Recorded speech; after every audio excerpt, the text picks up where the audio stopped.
Be cool, be kind, be classy. The cupcakes so sweet and sexy. Have fun and enjoy the journey. Just have a good attorney. No big whoop, no biggie. She lives near New York City. And not just a YouTube show. When you know, you better grab a straw. Learn about the law. It's cool here in the shade. Sipping motions of lemonade. Cool heads will prevail. Kindness will never fail. Be classy and vastly wise. Oh, Melanie Little is going live. Oh no, where is Melanie? Follow the island's melody. Is a concert within reach. No surprise, she's at Jones Beach. She heard some music far away.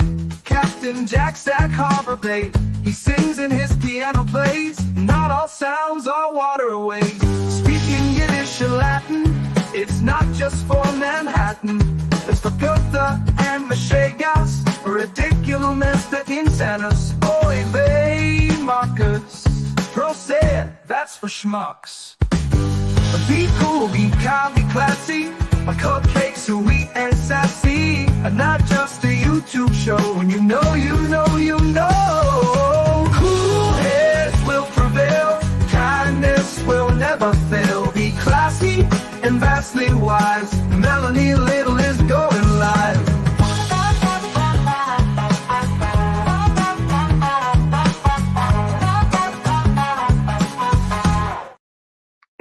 We're back. Hello, my friends. Hello, my friends. What do you think? You think Sarah Boone's having a good day? Do you think it's going to be a good day for Sarah Boone? Well, we know she was definitely happy with her attorneys. And I think that was a great thing that the judge asked her right before the break. Wanted to inquire if she was happy with her attorney's representation, because he doesn't want to be put in a situation where she's firing her attorney or her attorney is going to withdraw during the course of this trial, because that's just going to, delay the case even more. So that's pretty cool.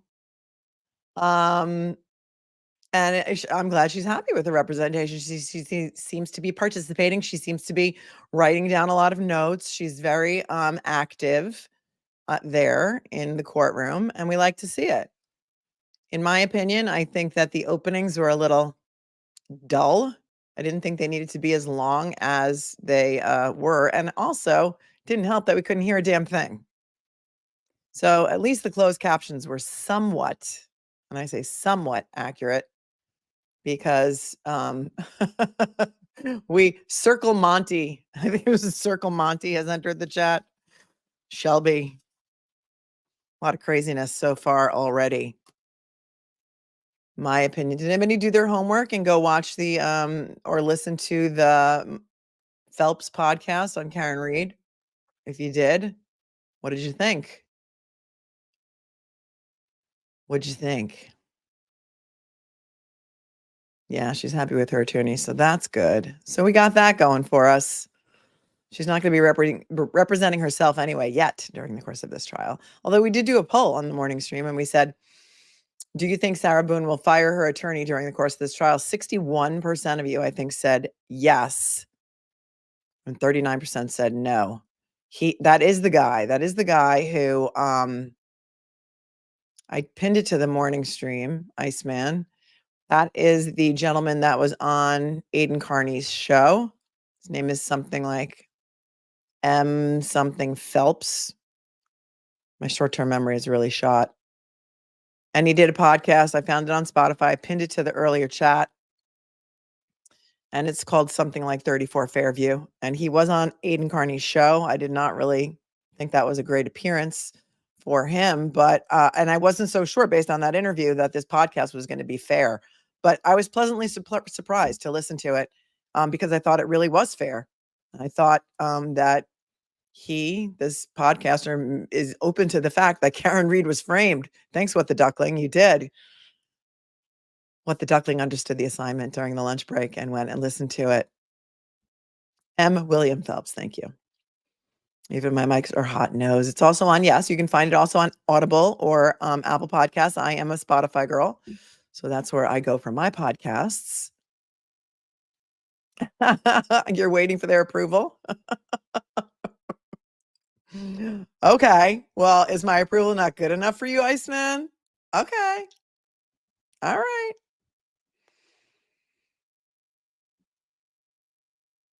Sound is not up yet.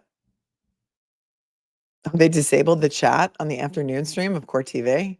Did all their mods call in sick? That's funny. M. William Phelps. It is a suitcase in a box, according to someone in the courtroom. In the courtroom.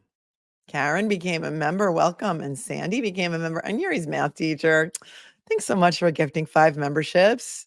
Might have a little special treat for you later after this trial's over with some new document dump on the Karen Reed case.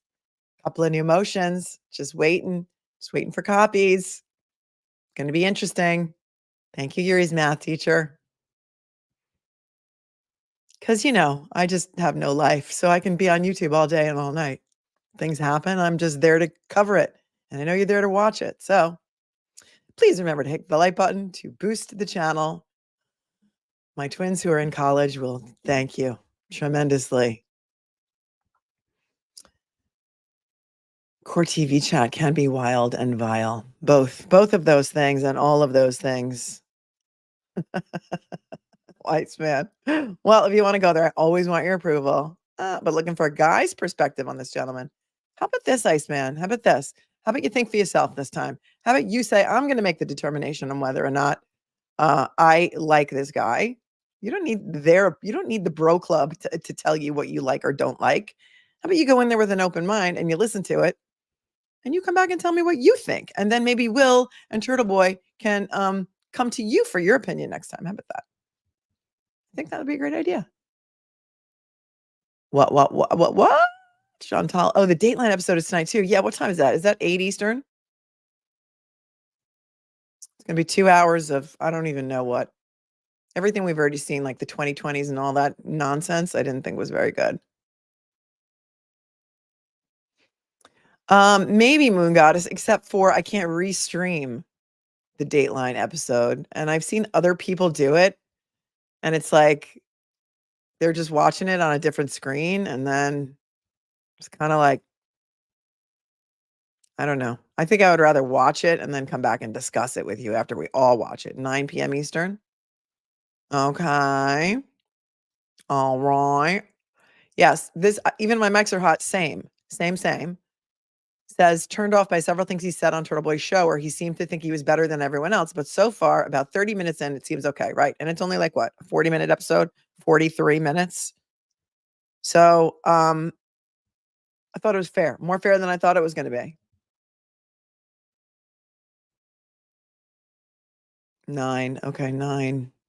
9, number 9, number 9, number 9. Aiden said it was going to be good, Stacey Q says. Ha, you're killing me, Smalls. You're killing me. I just don't like wasting valuable time. Dude, if you're at the gym or you're in the car, you just put it on. You're not wasting any time. You're multitasking. We call it multitasking in the female persuasion. We call that multitasking. So you're not going to be wasting any time. Oh, that's why you spend a lot of your time with me, because I'm always worth it. I'm a gift to all of you. Did you use the Tiffany box emoji? Because there's a Tiffany box emoji for members, as you know, or may not know, but the walls behind me, you can't really see them right now because I'm not full screen. They're Tiffany blue, because one my favorite movie is Breakfast at Tiffany's. I have a poster right in front of me of Audrey Hepburn in that movie. And when I decided to repaint my bedroom, because I needed like a clean slate and a fresh start, those of you who know, I took a Tiffany box to the paint store, Home Depot or whatever, and I said, I want you to match this paint color, because nothing would make me happier than waking up inside of a Tiffany box every day. And it just makes me happy. And they did that. They matched the paint to the Tiffany box. And that's why I have a special emoji for a Tiffany box. There's a little something about me. 7 in Colorado. Scope Buffs beat Arizona. Beat Arizona. Scope Buffs tomorrow, 4 p.m. Eastern.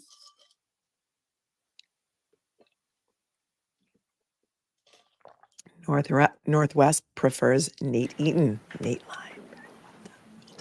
Oh yeah, I'm covering Ashley Bedfield's sentencing. Not missing that one, Christina. I'm hoping that the motion is decided on the jury issue before then. Let's see. Her sentencing is scheduled for next Tuesday, the 22nd.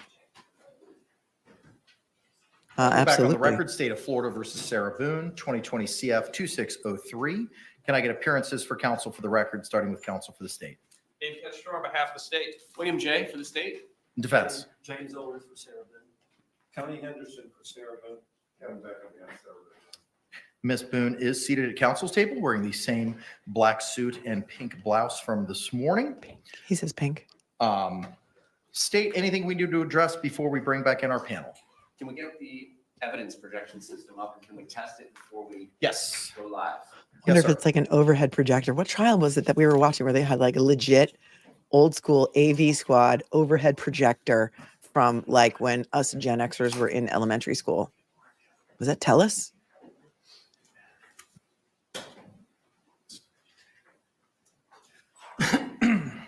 Her hearing for If you wanna oral test it arguments out, on Mr. the Judge. motion is scheduled for Monday. They're having oral arguments on the motion after they interviewed the jurors because they already interviewed the jurors. All right. That's interesting because I keep checking the docket, but the Manatee County court site was down for a long time during those terrible hurricanes.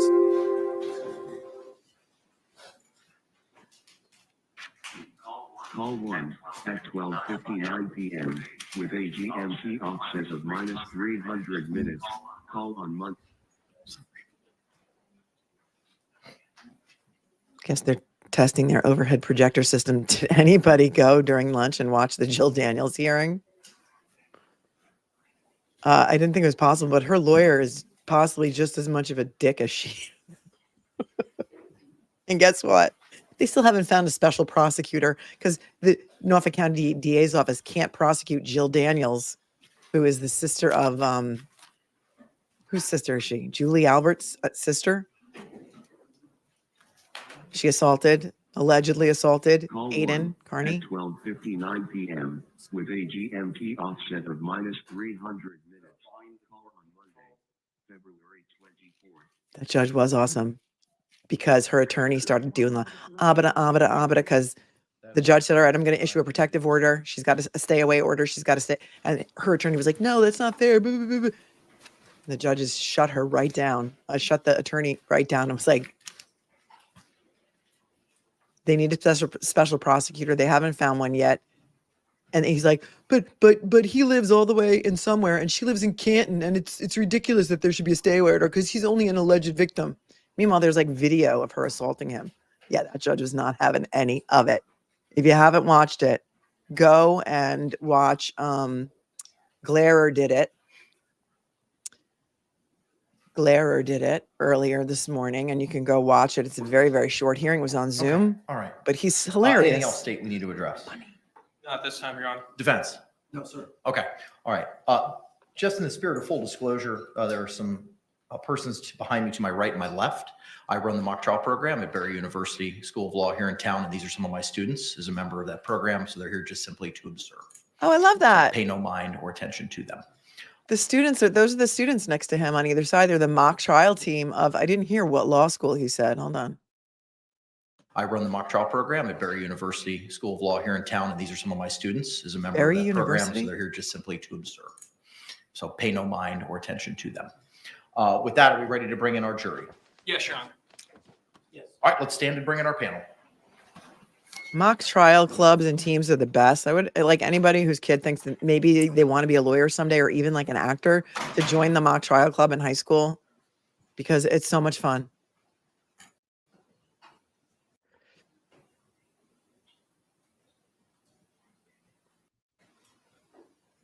That is way cool that they get to go there and observe. And let me tell you what, these kids on the mock trial team at the law school are probably way better trial lawyers than these guys. My niece was like a mock trial champion. She went all over the country with her mock trial team at her law school at St. John's. And it's amazing. Is that legal that the kids would be allowed to sit in the courtroom? Yeah. What do you mean? It's open to the public, so anybody could sit there. Judge K has run the mock trial team for years, according to Larry. Okay, so Northwest, what law school was he referring to? See, that's not a hippie. Did mock trials in high school and had a blast. Probably why she's so addicted to trials Your Honor. now. Defense, do you recognize our jury? All right, y'all can be seated. Thank you. Jury, good afternoon. I hope you do in court's instructions that we gave prior to the state is going to continue with their evidence presentation this afternoon. State, you may call your next witness. State call Brian Boone. Brian Boone, the ex-husband. Ooh, this is going to get good. The afternoon sesh might be a little bit better than the morning sesh. She's like, what? He's going to come testify against me? Sworn, please, you swear or affirm the testimony you give shall be the truth, the whole truth, and nothing but the truth, so help you God. Yes. Sir, good afternoon. You could be seated. After seated, if you could please state and spell your name for the record for us. Brian Boone, BRIAN, BOONE. Thank you, sir. You may inquire. Good afternoon, sir. Good afternoon. Can you tell us how it is that you know the defendant? I dated her for quite a while, and then we eventually got married. When you say you dated her for quite a while, And how long are we talking? he got divorced. I met her in the late 90s, and I believe it was around 2005 when we got married. He doesn't remember their You have any anniversary. children as a result of your marriage with the defendant. Yes, we had one son. And how old is that son? He is currently getting ready to turn 14. Did your marriage with the defendant last? No, it did not. And approximately when was it that you separated and began? When was it that you got away? Probably 2017. I'm thinking maybe. He's already And dodged a suitcase, Hunter. At that time, when was your divorce actually finalized? Oh, maybe it was 2006. I think the divorce was 2017. I believe. And after your divorce, what was your custody arrangement with your son? Oh, questions about privilege. I see them coming already. Okay, so any communications that they had during the marriage are privileged. There's a spousal privilege. Any communications after the marriage are no longer privileged. So even though they may be divorced, he still is not permitted to testify about communications during the marriage unless she waives the privilege, which I don't think she will. With the defendant? She was supposed to have him on Mondays and Tuesdays. I would have him Wednesday, Thursdays, and then Supposed to. we'd alternate Friday through Sundays every other week. Barry So University, one thank you. week you would have 5 days with your son, and another week she would have 5 days with him. Correct. And was this still the same custody arrangement in February of 2020? Yes. And in February of 2020,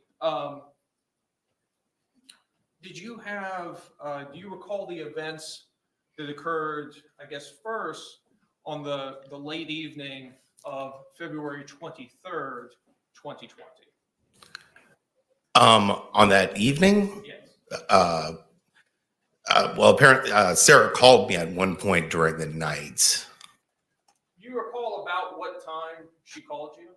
I think it was 11 something. When you answered the phone, how did Sarah sound on the phone? She sounded like she had been drinking, was pretty drunk. Were you able to understand what the defendant was saying? Somewhat, but she woke me up. I had work the next day. I was asleep when she called. She's done this before, calling me late at night, and generally I kind of just try to ignore it, so I wasn't really paying attention. Who was she living with at the time? Jorge Torres.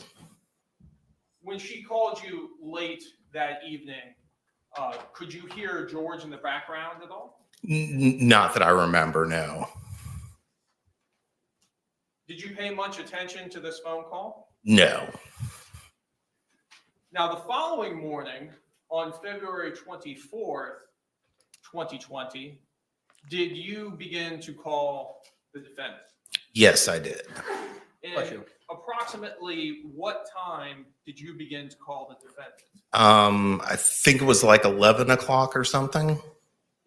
And why was it that you were calling her? Well, it was going to be Monday. I had him on Sunday and dropped him off at school, and I was calling to try to find out if she was going to be actually picking him up that day.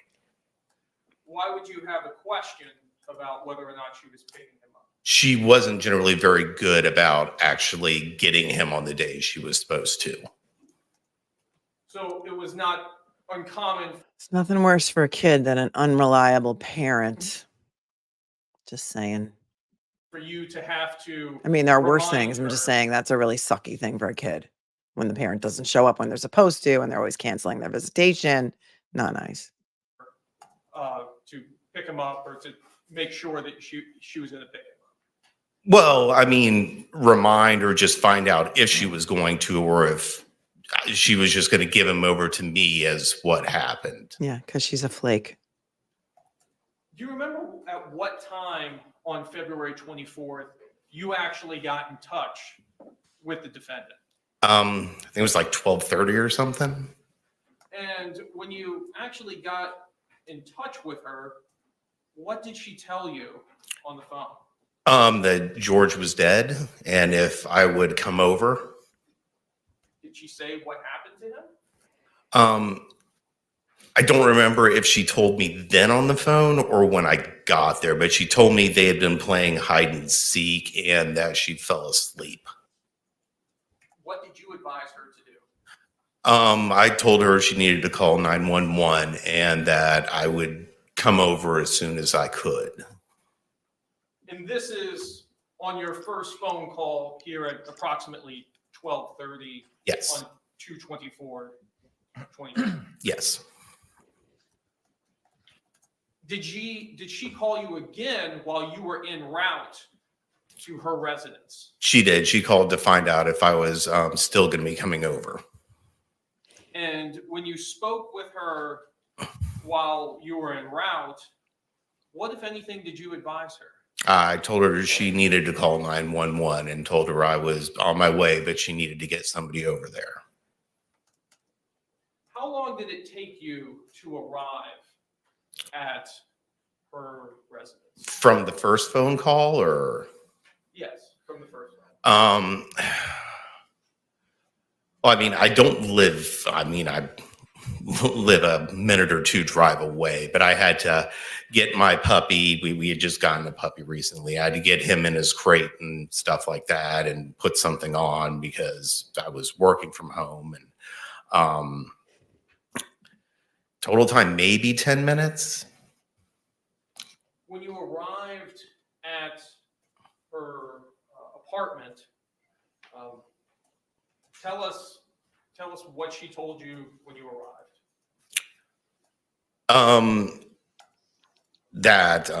George was dead, and I don't remember if she told me now or before that they had been playing hide and seek and she fell asleep. But I at that time told her again she needed to get 911 called to get somebody over there. Had she called 911 at this point? No, she had not. So you've advised her now 3 times to call 911. Yes. Did you go inside of her apartment? I walked in the front door into the little tiled area, like entranceway thing. What, if anything, did you observe when you made it? What, if anything? Looking into the living room, I could see like the end of his feet and maybe a little bit of some legs that were kind of coming out around the backside of the kitchen area. Think about how traumatic this is for him as well. Not just the first responders, but for him. Like he sees George's legs dead. And I think they had said that his body was purple. I don't know if he's going to say that or not. Continue to go into the apartment? No. Where did you go?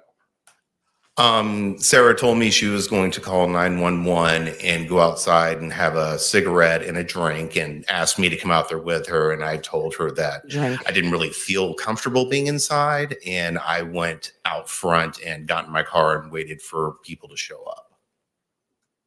Did you witness? I'm sorry. I have to rewind. Did she tell him that she wanted him to come inside and have a drink? Hold on a second. Continue to go in. The back side of the kitchen area. Did you continue to go into the apartment? No. Where did you go? Sarah told me she was going to call 911 and go outside and have a cigarette and a drink and asked me to come out there with her. And I told her that I didn't really feel comfortable being inside. And I went out front and got in my car and waited for people to show up. Did you witness the defendant call 911? I think I was in there when she dialed it and first got somebody on the phone, but I wasn't there for the whole conversation. No, I was outside. Did you stay there at the scene while police arrived? Yes, I was there. I was part of it. I knew I'd have to talk to somebody, so Sounds like a stand-up guy. Enforcement? I did. Your Honor, I have no further questions at this time. Brian was paying her Any $1,000 a month in cross-examination? alimony. We want to reserve our questions for when we call him in our case. Oh, they're going to reserve for when they call him. All right, sir, you're subject to recall. They're going to Okay, reserve thank for you. when they call Thank him in you. their case in chief, the defense. That's interesting. So Northwest, who seems to know a very lot about this case, says Brian was I paying understand you're Sarah subject to recall. $1,000 a month in alimony. Yes, sir. He wasn't Thank you, required sir. to pay child support, plus a couple hundred more when she begged. State, you may call your next witness. Alimony is now called spousal maintenance, Yes. FYI.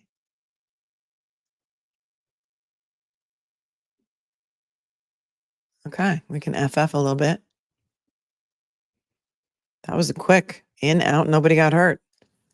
And that was Brian Boone, ex-husband of Sarah, witness number 6 for the day. They say this trial is going to be 3 weeks. I don't think it's going to be that long. I think this will wrap by the end of next week, tops. It's 300 minutes. Call on Monday, February 24th. Wait. They say anything about what they're going to play? Publish some evidence. Okay. Members of the jury, we'd appreciate your patience for a few moments while the state attaches a Bluetooth speaker so that they may publish some evidence that's been Bluetooth. received so far. Bluetooth capability. Mr. J, whenever you're ready, sir. Permission to publish 3. You may do so.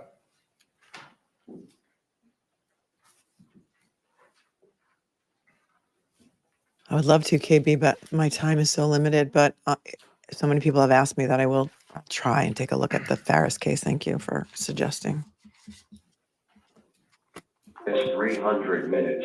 Call on Monday, February 24th, 2020. 911, what is the location of your emergency? 4748 Brent Court, apartment 3. 4748, what's the street name? Brant, F-R-A-N-T-D. And the appointment number? 3. Is this a police or medical? My boyfriend is dead. Okay, send a line for the fire department, do not hang up. My boyfriend is dead. Hold on a second.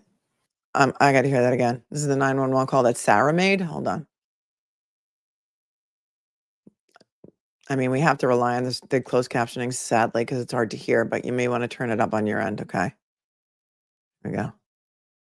One more time.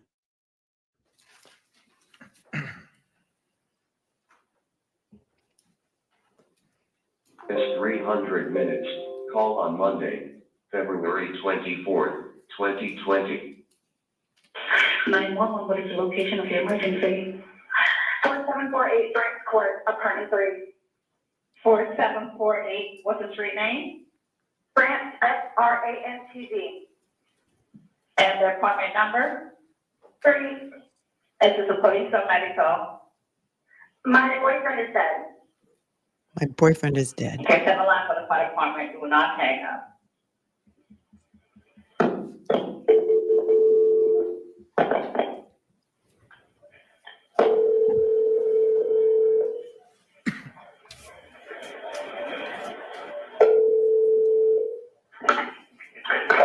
Location, Mercy. That's good. No, please don't leave. 4748 France Lane, apartment 3, France Court.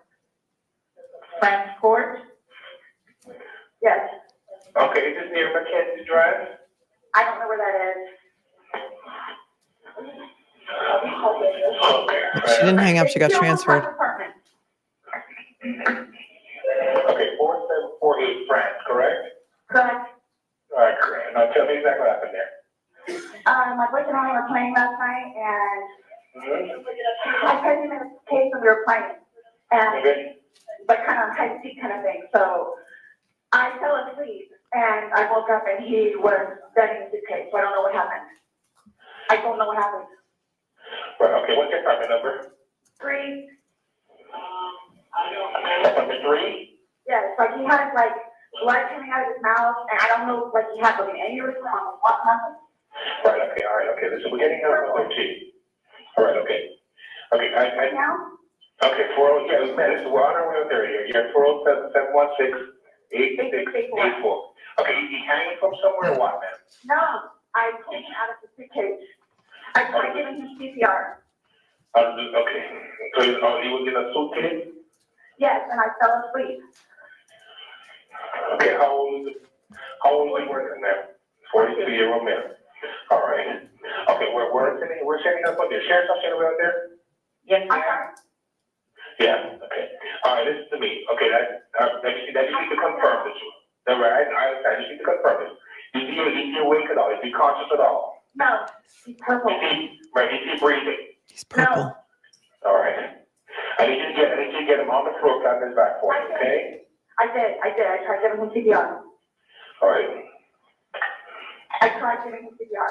Yeah, okay, well, No, nothing happened. He's purple. okay, listen, he's in the definition of the bill. I need you to get it for me, okay? What is Is it? he available? No. All right, you're right by him now. I'm sorry? Are you right by him now? Yes.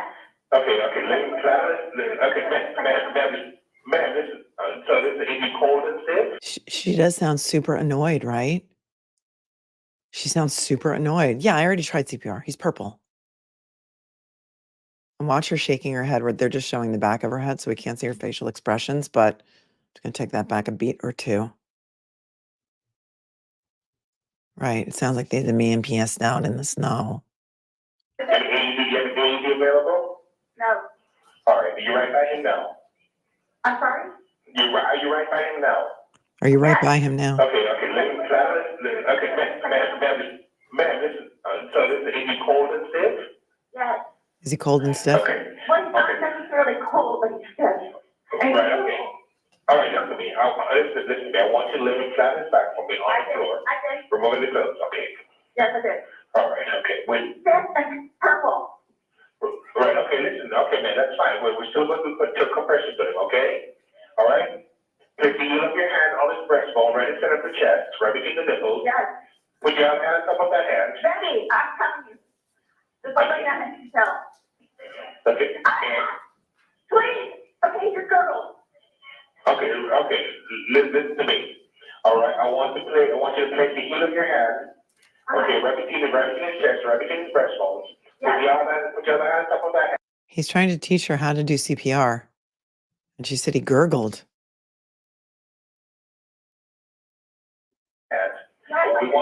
We want to pump his chest to be hard and fast. Going to lift twice per second.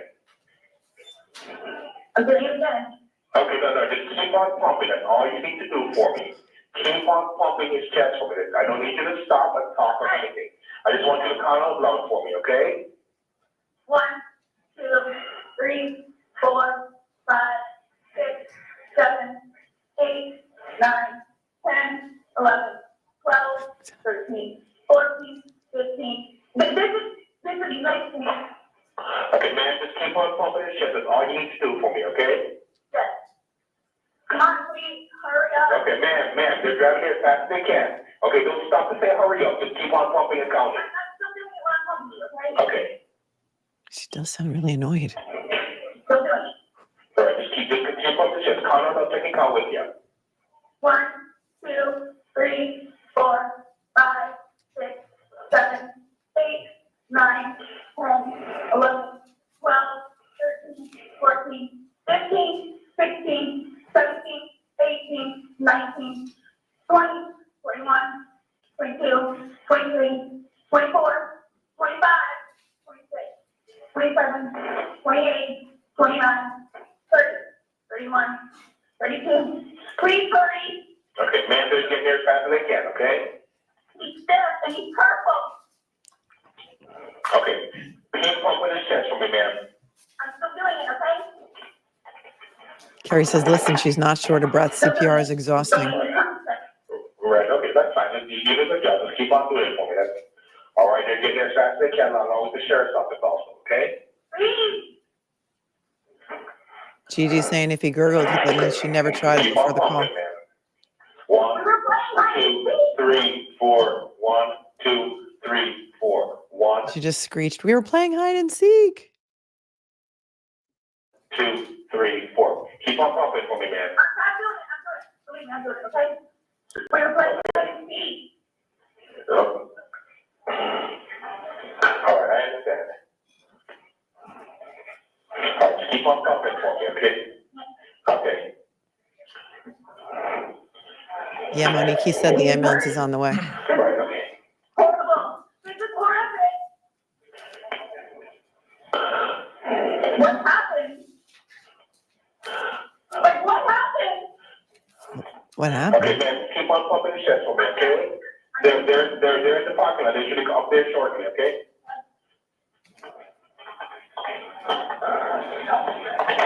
I'm still doing it, okay? All right, okay, good. And you found them in a suitcase, you said? Yes. We were playing hide and seek last night. I fell asleep. I think they're here. All right, just keep on pumping the chest until they finish over. Wait a second. How many times has she said hide and seek so far? So far, at least 3, right? I fell asleep, and then she says something after that I couldn't make out. Yes. We were playing hide and seek last night. I fell asleep. I think they're here. I fell asleep, and then something else. Can you guys make that out? I fell asleep. I think they're here. I think they're here. Keep on pumping the chest until they finish over, I okay? am. Okay.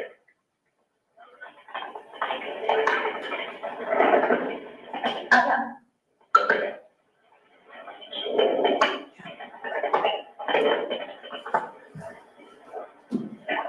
I am. Okay. Okay. Come in. Can I stop popping out? Let that take over for you, okay?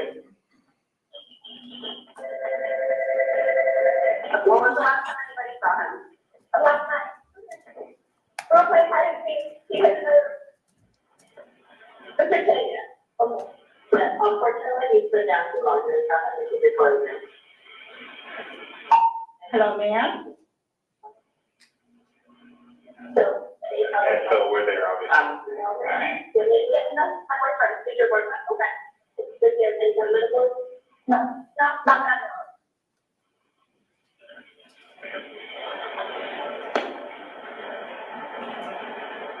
Hello? Hey, man, the time I'm going to take care of you now, okay? Yeah, so we'll see you there. All right. Oh, ma'am, is still there? Hello?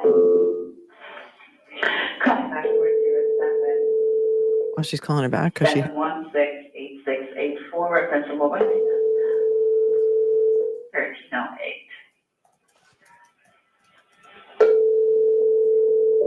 Thank Call has you. been forwarded to an automatic voice message system. 911's trying to call her back. It goes to voicemail. I guess maybe because the first responders came in. It's free to hit the like button. Please do it. Thank you. Or I'll turn off the air conditioning. Exactly. Why talk about hide and seek at that moment? Said it at least 3 or 4 times.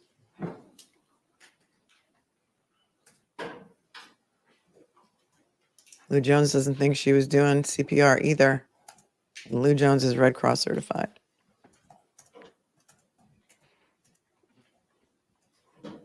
We're ready to continue with the presentation of witnesses. Yes, sir. You may call your next witness. State we call Abraham Moreno. All right.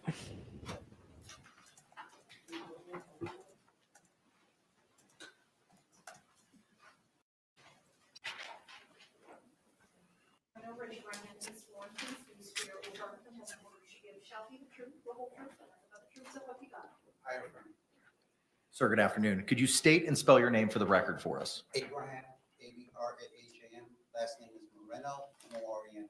Thank you, sir. You may be seated. Mr. Castro, you may inquire. Good afternoon, sir. Good afternoon. Tell us, what do you do for a living? I'm a maintenance supervisor for apartment complexes. Is that what your position was back in February of 2020? Yes, it was. And what apartment complex? Tealwood Park Apartments. And how long did you work for Tealwood Park Apartments?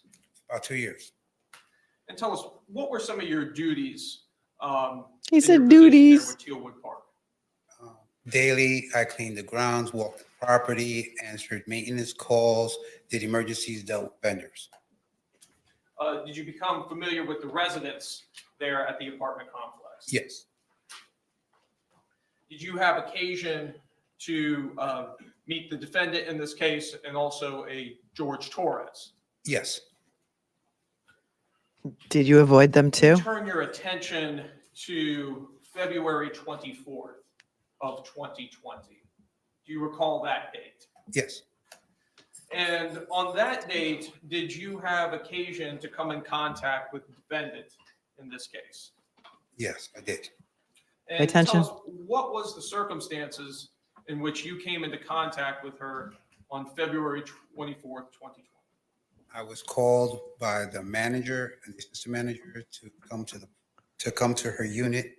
I believe she was already sitting outside at that time. And when she was sitting outside of her unit, what, if anything, did you observe about her and about the unit?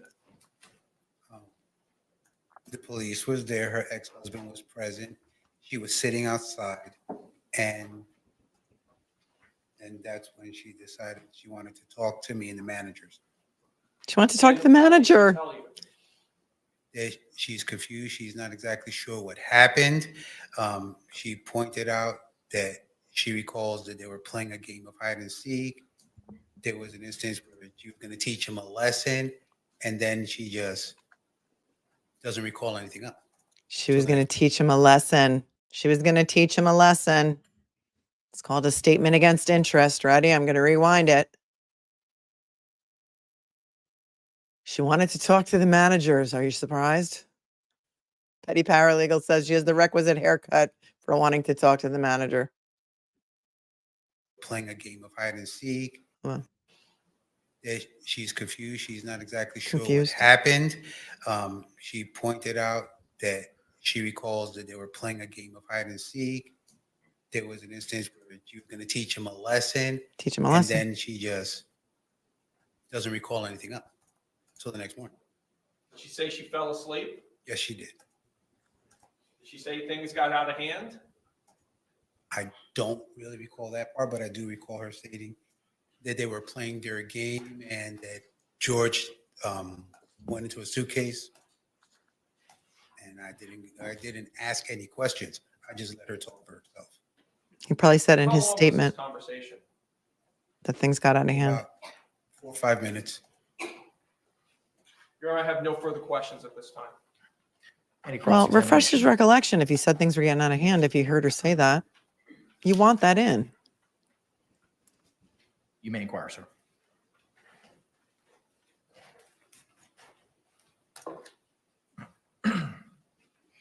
Here's Cross.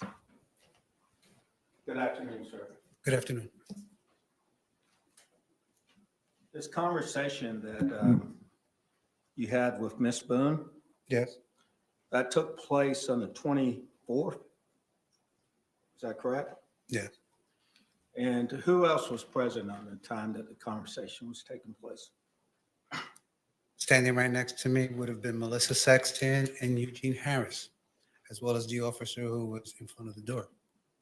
Okay, so there was a law enforcement officer there that day, is that correct? Yes. All right.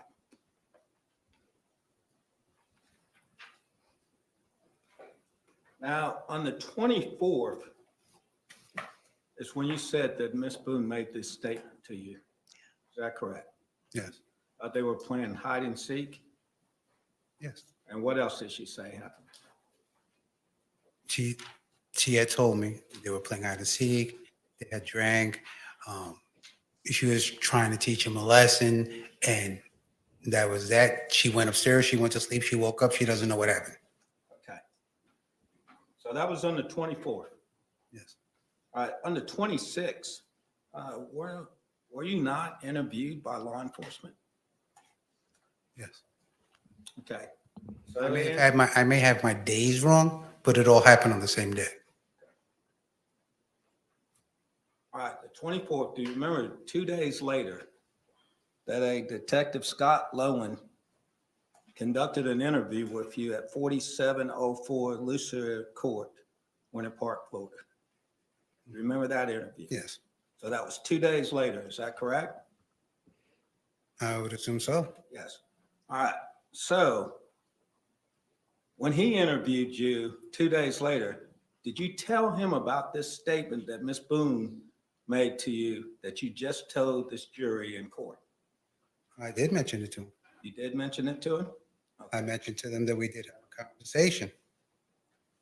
Did you tell him the content of the conversation? I was I may just not have thinking told that. him the whole content, but I did tell him we had a conversation.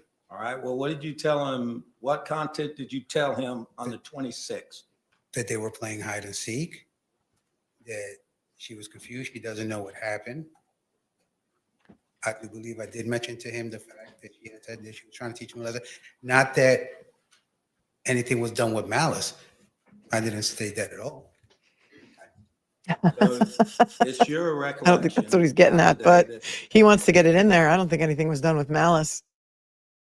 Lally would have dragged that cross on for another hour. Exactly what I was just thinking. Just an observer. I love the way my chat thinks exactly what I'm thinking and says it before I even have a chance. On the 26th, you told Officer Lowen what you just told this jury. Is that correct? Yeah. All right. Sir, Thank you, Wendy. in preparing for this case, did you have a meeting with the Assistant State Attorney on September 23rd of 2024? Yeah, trial Did I have prep. a meeting? Yes. A brief chit chat over the phone. A brief chit chat. It was over the phone? Yes, sir. All right. At that point in time over the phone, did you tell him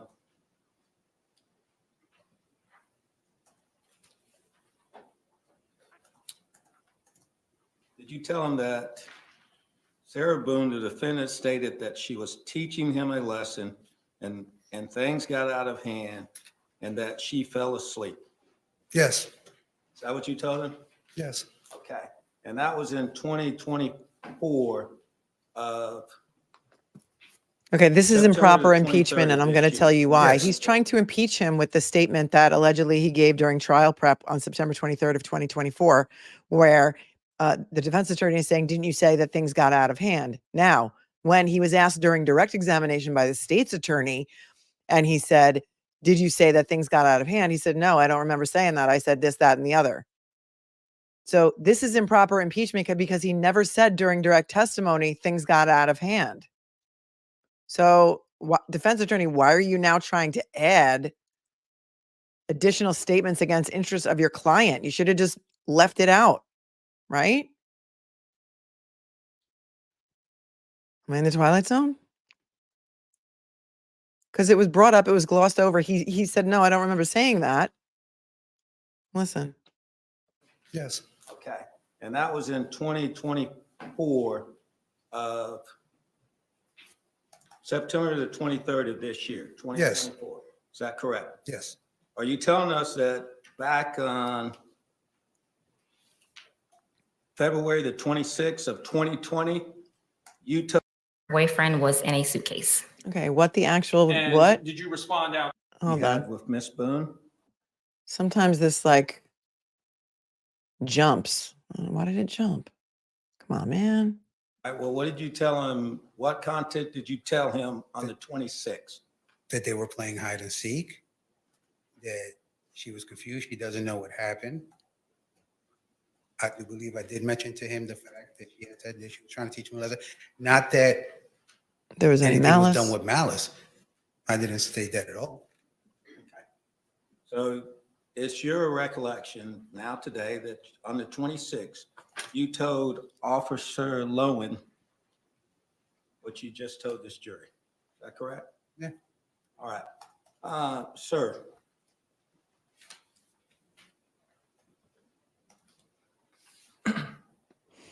In preparing for this case, did you have a meeting with the Assistant State Attorney on September 23rd of 2024?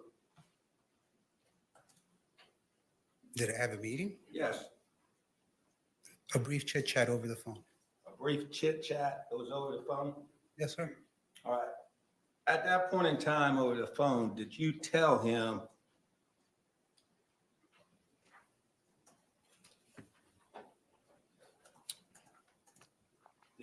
that Sarah Boone, the defendant, stated that she was teaching him a lesson and things got out of hand and that she fell asleep?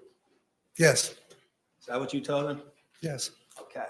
And that was in 2024 of September the 23rd of this year, 2024. Yes. Is that correct? Yes. Are you telling us that back on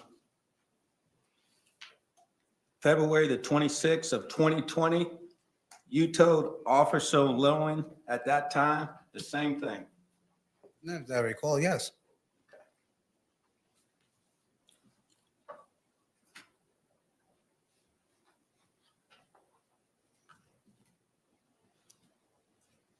He's like, can I go now? So did she ever tell you how things got out of hand? No. Sir, you testified that you knew both Mr. Torres and Miss Boone, is that correct? Yes. You actually knew George Torres from a different time, didn't you? Yes, I did. When did you first know George Torres? In the 1990s. In the 1990s? He was a teenager and he lived down the street from me and my wife. No. So you had had a previous relationship with Mr. Torres? No, not at all. Not at all. You just knew him from then? Yes, as I stated, he was a teenager and I was an adult. Okay. During this time, though, that you became reacquainted with him, did y'all establish a friendship at that time here in Orlando? I wouldn't say a friendship, but an acquaintance, yes. Okay.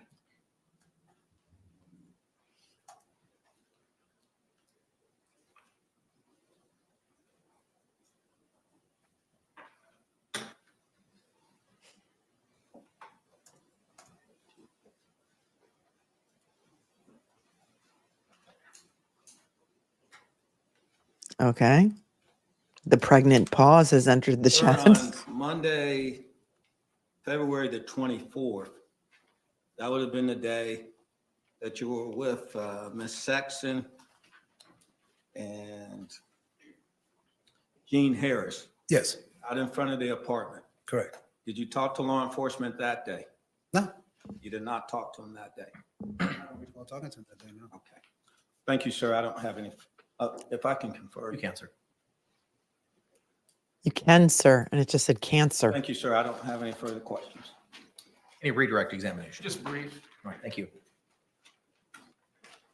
That's right, Back in Carrie. the 90s, when you had previously known George Torres in this case, where were you living at that time? I lived across the street. I lived on one block. He lived the next block over down in the middle. In what city? Philadelphia, Pennsylvania. And when did you move from Philadelphia, Pennsylvania? 2018, I believe. So in the intervening years, from your move from Philadelphia to coming to work at Tealwood Park, did you have any contact with Jorge Torres? No, as a matter of fact, I moved from that particular block in 2005, so I don't meet Judge again until I work at Tealwoods. When did you start working at Tealwoods? 2018, 2019, roughly there. No further questions. Sir, did you witness bring be any released? Pop-Tarts for the defendant? No, Your Honor, just subject to recall. All right, sir. You'll be released subject to recall. Thank you. Thank you, Your Honor. Carrie was spot on when she said the defense just introduced the additional incriminating statement. State, call your next witness. State would call Deputy Kayla Rodriguez. FFing to the witness. Thank you. Mr. Cacciatore, you may inquire. Good afternoon, ma'am. This pretty girl. Can you tell us did you work for? Orange County Sheriff's Office, And what is your position with the Orange County Sheriff's Office? Deputy Sheriff. And how long have you been a deputy sheriff? A little over 8 years, since 2016. And tell us, what are your duties as a deputy sheriff? As a deputy, I respond to calls for service, anything from a over with call, like a car being keyed the day prior, or a 911 emergency. And what type of training do you need to be a deputy sheriff?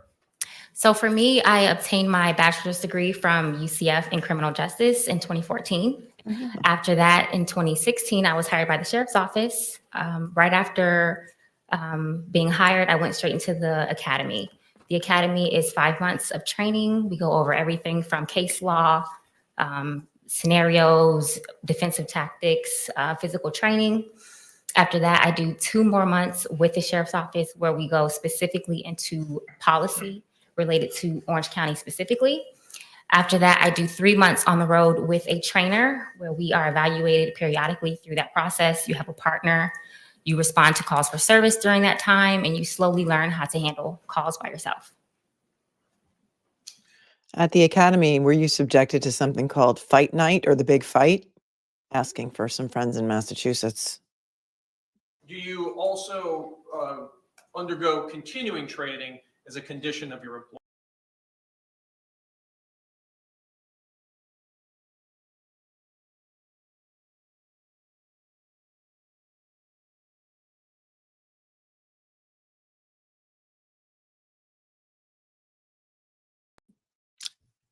I've been so good about not swiping myself out of the stream. That's the first time in a long time, but it's okay because right when I did it, I realized what I was doing and I stopped it. So you didn't miss a beat.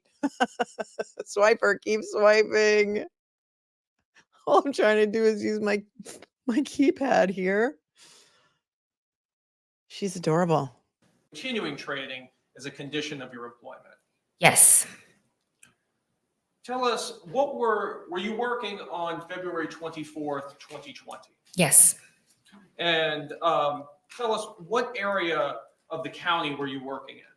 Orange County, unincorporated Orange County. And did you receive a call in regards to this case? Yes. And what was that call? What information did you have at the time you received the call? So the dispatcher informed me that a woman called 911. She was actively performing CPR and that her Allegedly. boyfriend was in a suitcase. And did you respond out to the scene? Yes. And when you responded out to the scene, were you dressed similarly as you are dressed today? Yes. And just for the record, you have, it looks like a standard green uniform on with a tool belt, your firearm, and also radio, body worn camera, badge. Kelly? Yes. Tell us about your Monique for body the worn win. Hold on. Wait, Monique. So my body camera, Monique for the win said, "Are you playing hide and seek?" That is awesome. And then somebody, Ducati girl, said, "Arrest me." Okay. All right, you're amazing. Thank you to Aletha for sending a cash app. Wow, that's so very nice and kind and generous of you. Appreciate you all so much. And let's keep on rocking in the free world. Camera is used to capture scenes when we arrive. So as we are conducting any sort of law enforcement action, we turn our camera on. When you turn your camera on, tell us, does it immediately capture sound at that point? It does not. When we activate our camera, it goes back a minute, and the minute that it goes back to, you don't hear any audio for that first minute. They have body cam. Tell us also about the capacity and the battery life of your camera as well. So the battery will last us an entire shift, typically if it's in a buffering mode. So if we're not recording, it will last the entire shift. As we record, it does drain the battery. So typically we will turn it off if we're sitting in our car for an extended period of time, if we call our supervisor, if we're talking to another deputy on the side, away from a scene, we will not have the camera recording. If it recorded throughout the entire shift, the battery would die. We would need multiple batteries. Okay, So you take actually- note, take note. This is 2020, right? And Orlando, where the Orange County Sheriff's Office had body cam. Guess who did not have body cam in January of 2022? Anyone? Anyone? Bueller? Hunter, I would guess that this is the strangest call out she's ever had, or ever maybe will. Well, I don't know. Florida's can be a little wacky. Yeah, Canton PD had no body cam in January of 2022. So good on you, Orlando. Orange County, Florida. Not to be confused with Orange County, California. Oh my God, Carrie, what? Your husband says I look like Christy Brinkley? Oh my God, she's my idol. She's 70. And I hope that when I get there, it's not that far away, but I hope that when I get to 70, I look exactly like Christy Brinkley. Kiss your husband. Activate the camera in order to begin recording. Correct. Was your body camera operational on this call out? Yes. Oh yes, they were. Law enforcement from Telus trial were memorable. Every witness from the Telus trial was memorable. You remember Iceman, Justine Gaddis, Detective Gaddis? I know you do.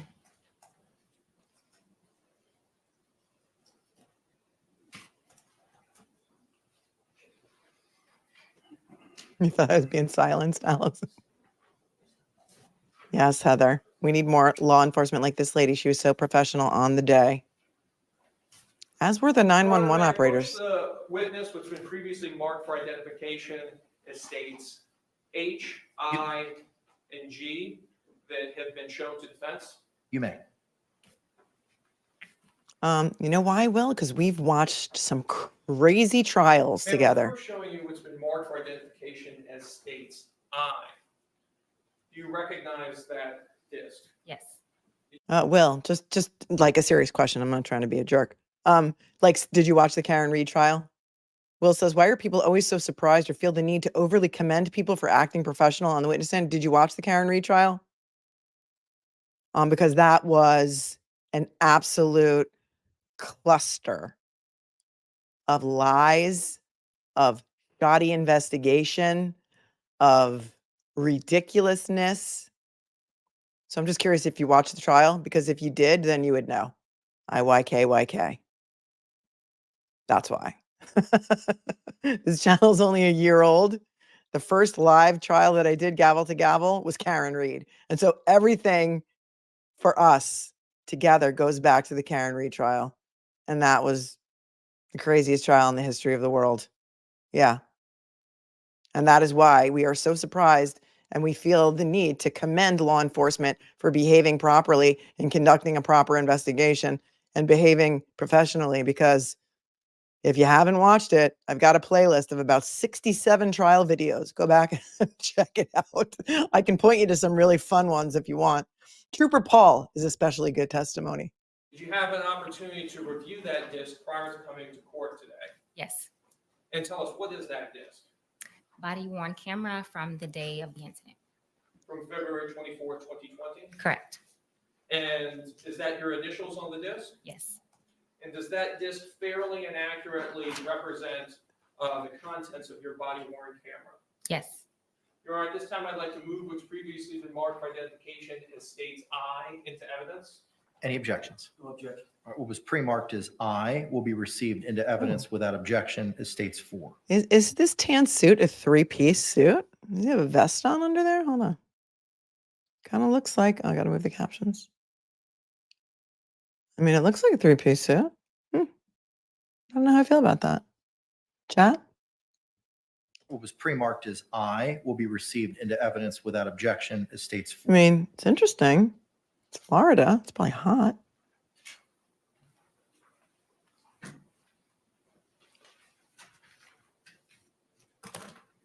Ma'am, next I'm showing you has been marked for identification as states H. Can you take a look at that disc? Clustered duck. What is that disc? Body worn camera from the day of the incident. From February 24th, 2020? Yes. And did you have an opportunity to review that disc prior to coming to court today? Yes. And is that your initials on the disc? Yes. And does that disc fairly and accurately represent the contents of that portion of your body worn camera from that day? Yes.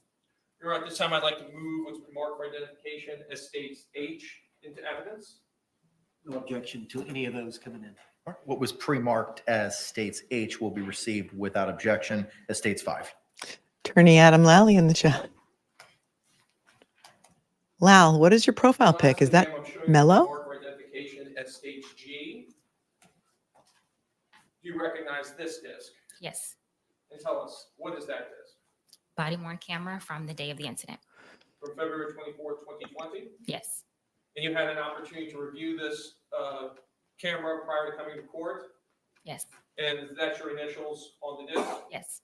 And it fairly and accurately represents your conduct on the body worn camera? Yes. Your Honor, at this time, I'd like to move what's been marked for identification as states G into evidence. No objection. Thank you. What was pre-marked as states G will be received without objection as state 6. It all goes back to Karen Reed, Christy, you know. Yeah, no, I was not around for the Johnny Depp Your Honor, trial. request permission to publish states 4. You may. Your Honor, may we dim the lights and use the overhead projector? Yes.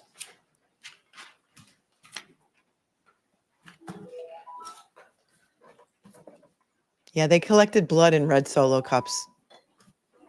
And they used a leaf blower to blow the evidence around the crime scene because it was snowing in the Karen Reed case. So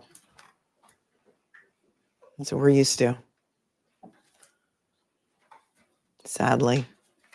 And that involved the murder of a Boston police officer.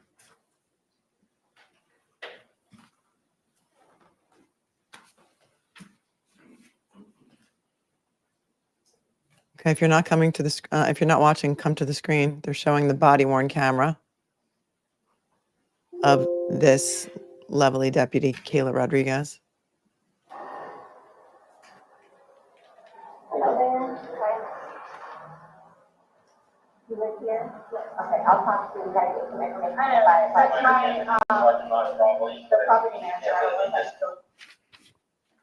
Get your Dr. Pepper emojis ready. Where's he at? Oh, don't worry about that. We'll take care of that for you, okay?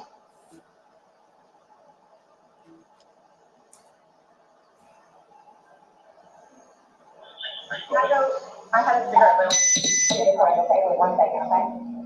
I really need something to drink. Okay, well, I got my Dr. Pepper on the counter. Okay. Dr. Pepper. You 1 second.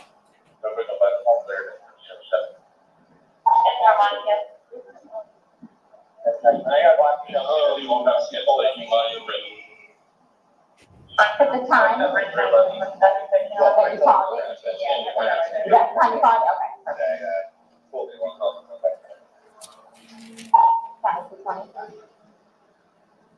ahead. 607 at 1307.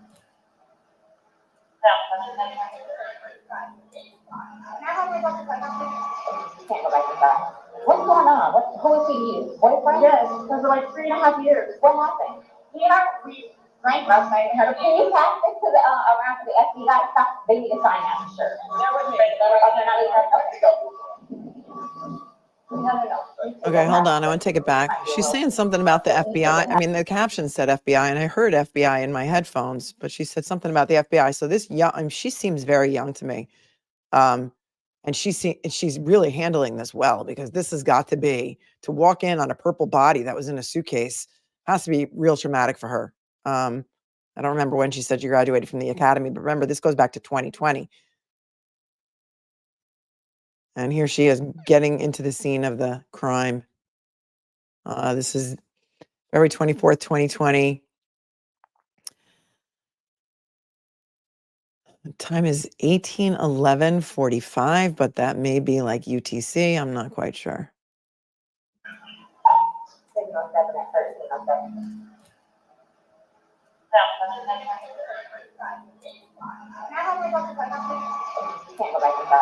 What's going on? Who is he to you? Boyfriend? Yes, because like 3.5 years. What happened? We drank last night and had a Can you pass this to the, around to the FBI stuff? They need to sign that, for sure. Pass it around to the FBI. No. Each of them has to, this might be a real thing, but each of them has to put their name. Normally we always, I just put everybody. Yeah, you know, we're working. What's going on? I just got here to fill me in. No problem. Like, Yeah, that's puzzle together, we can do some artwork together. You are putting a puzzle together? Yes, we have a puzzle that we started in there. Okay. We've been doing art, trying to take stuff off the wall to make new art put up there, like having a good time with one another. But we were drinking, we had a bottle of wine last night. So then it's like. Okay, she's going on about quality time. Did she just say we were having quality time? Like she's going to drop every love language in there? And the deputy's like, you're doing a puzzle? Let's hear that again. Sarah Boone seems very annoyed. Is it just me? Is she just hungover? Together, we can do some artwork together. You are putting a puzzle together? Yes, we have a puzzle that we started in there. Okay. We've been doing art, trying to take stuff off the wall to make new art put up there, like having a good time with one another. But we're drinking. Having a good time with one another. So then it's like, we decided to play hide and seek, right? Okay. So he gets in the suitcase, okay? That's my ex-husband, my former husband. You live with you guys? No, I called him over here. Okay. I didn't know what to do. Okay. I didn't know what to do. Okay. So then he came over here. Here, let's talk inside. Okay. I called you guys. Okay. Thank you. And FBI's Florida Bureau of Investigation, not federal. I was wondering why the feds would be involved. Thank you for clarifying that. She did request some Pop-Tarts, I think, and some peppermints. She was denied her Pop-Tarts and peppermints. FD? I don't know. FD guys, fire department guys? Maybe? FD for fire department? Okay. Glad we're clarifying this.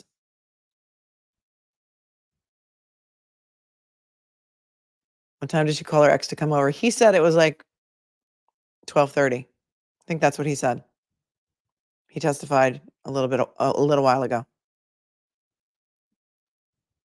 She's got some splaining to do.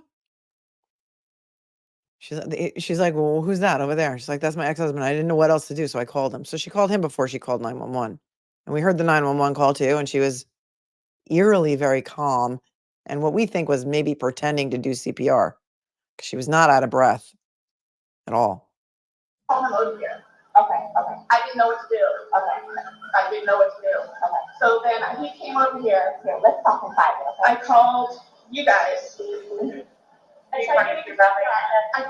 The problem is, I fell asleep. Right. I fell asleep. The problem is I fell asleep. She never had any blood anywhere on her hands or face. Right.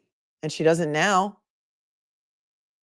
And this deputy, Kayla Rodriguez, she's the first responder, right? And so she gets off the phone from that 911 call where she claims that she's doing CPR and he was gurgling blood. Would she have blood on her face or hands? I don't know. The 911 operator just had her doing chest compressions, no mouth to mouth. So I don't know. The problem is, I fell asleep. The problem is I fell asleep. That's not the problem. When I found it before you called. The problem is your boyfriend's dead.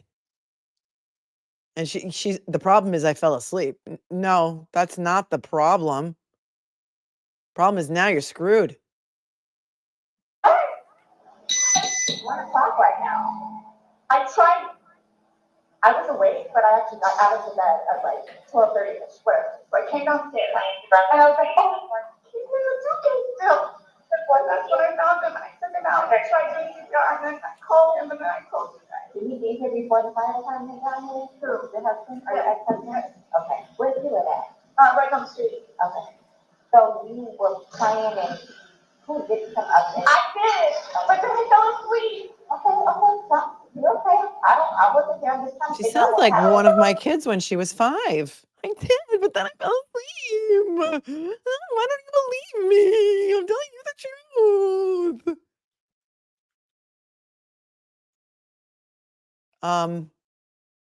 Yeah, she's suddenly so clear. She goes in and out of lucidity, I noticed. Right? Like she's real calm and then she gets hysterical and then she's real calm because she doesn't really know how she should be behaving. I'm not sure. I don't know if she was a victim or survivor of DV or she was a perpetrator of same or both. But this is a little bit odd. She's really trying hard. You gotta believe me. I was awake. I actually got out of bed at 12:30 and then I came down. I was like, oh, he's still in the suitcase. Let's try that again. Rewind. The problem is I fell asleep. When did you do CPR? This morning. When did you do CPR? Yeah. 1:00 right now. I was awake, but I actually got out of the bed at like 12:30 ish. Whatever. So I came downstairs and I was like, oh, he's in the suitcase still. That's when I found him and I took him out. Well, wait a second. Or when you woke up and he wasn't in bed with you, because I'm thinking that they shared a bed, right? They lived together, unless they had separate bedrooms. Some people do that nowadays. Not a bad idea if you ask me. But wouldn't she notice that he wasn't in bed with her? And then, but she's saying she doesn't even notice anything until she gets downstairs and sees the suitcase, right? Listen. I was like, oh, he's in the suitcase still. That's when I found him and I took him out. I tried doing CPR and then I called him and then I told you guys. Did he be here before the fire department got here? Who? The husband or your ex-husband? Okay. Where did you live at? Right on the street. Okay. So you were playing and who did some update? I did, but then I fell asleep. Okay, stop. You're okay. I wasn't there. I'm just trying to figure out what happened. I fell asleep. I don't know if you're stuck either. Like having aneurysm or a heart attack or what? What kind of medical condition? None that I know of. None that I know of. No. All we had was a bottle of wine. Literally, just a bottle of wine. Okay. Doing puzzles, artwork. Then we decided to learn how to see. Literally just a bottle of wine. First of all, it was a Magnum, not a bottle. And second of all, it was 2 because we got receipts on that and video of you in Publix buying them. But Deputy Kayla is not having any of this. You could just tell she does not believe a word she's saying. And we can't even see her face. We can only hear her tone, right? No. All we had was a bottle of wine. Literally, just a bottle of wine. Literally. Doing puzzles, artwork. Then we decided to learn how to see. That's all that happened. That's all that happened. But I don't want it there. Like, I don't know what happened. So how long were you there? You forgot about the part where you hit the suitcase with the bat. You forgot about the part where you beat him or the suitcase or his hands with the bat. So you left that out. So that's not all that happened, right? Listen to that. I don't want it there. Like, I don't know what happened. So how long were you doing CPR on him prior to falling out that morning? You tried that all morning? Yes. Okay. And then I told him while I was CPR. Did you start probably doing your ballpark? Here, let me fill this at the end, okay? Please, may I have my Dr. Pepper? I am still cutting out right now. Please, can I get my Dr. Pepper? Ma'am, and you can't talk to him until we get done with the paper, okay? Just don't leave, okay, Brian? Thank you, ma'am. Appreciate it. Thank you. I know. Do me a favor. Stand over there by that car. Give me 1 second. There's a dog in there? Yeah. You want to help clear the back bedrooms real quick? Just make sure there's nobody else in here? Nope, he was here with the girlfriend, and that's the girlfriend's ex-husband. He was gonna see him. They were planning on go see what she said. She's been doing CPR on him all morning before calling us. Yep. So I'm gonna go ahead and start making phone calls What do I do with this dog? Because I don't want him to mess with him. Come here. Oh, perfect. Okay. She's good with perps and animals. Yes. Hey, come on, let's go outside. Come on. Come on. Good boy. Cutie. You think about that? Water is empty, but just want to make sure. I'll put my foot on. Touching it. Orange County. Yes, stop it.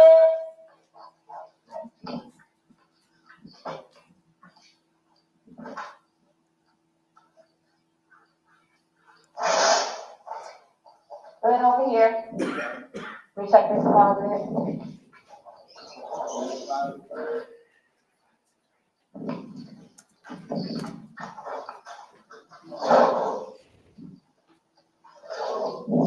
Pop-Tart flavors are very personal.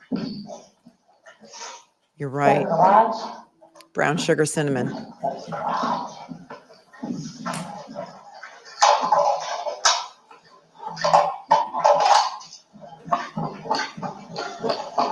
guess we're gonna have to set up a crime scene now.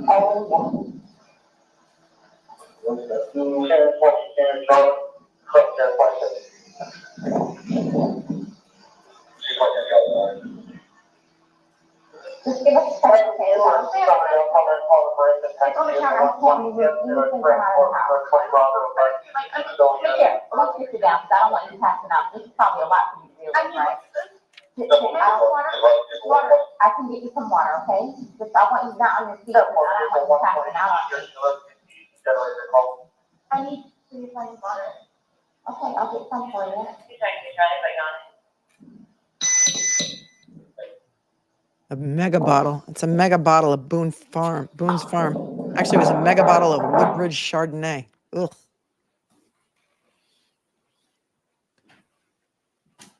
$47, yes. Her birthday is 10/10/7/7, as she says every time she says her birthday. Your Honor, request permission to publish States 5. You may proceed. Happy birthday, John Little, no relation from Australia. It was Woodbridge.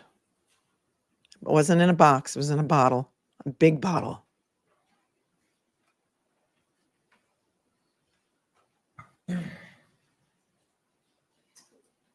Unfrosted Pop-Tarts, said Kel. Oh, Kel, we might have to take your wrench away.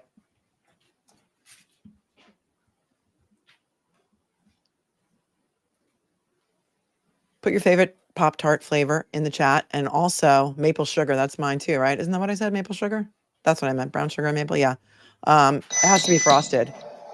And toasting or no toasting? Yes, could you go ahead and give me his last name, Torres? Spell it for me. Torres. And his first name? George, Jorge. It's a Pop-Tart imposter without frosting. O-R-E.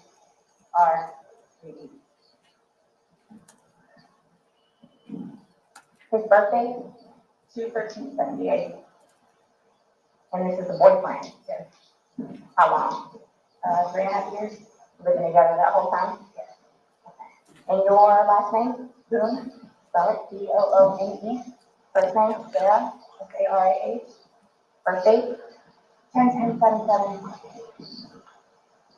So you had a second to kind of collect yourself. Tell it to me again. You guys were playing last night, drinking a bottle of wine, putting us together, doing artwork, puzzles, artwork. We had a bottle of wine, and they decided to play hide and seek. So he what time was that? Do you remember? I mean, I know that I was bed probably by like what, 12:30. Like what? Like she's not going to help you with an answer. And I fell asleep, forgetting that he was in the suitcase. Playing the hide and go. Yes. And at some point you put him in the suitcase? No, he got in the suitcase. So he thought it would be funny to be put in the suitcase. So I was like, okay, well, I'm going to joke with you and I'll zip you up and make him, squirm a little bit, whatever it is. But then I fell asleep. Make him squirm a little bit. Okay, here's the thing about hide and seek.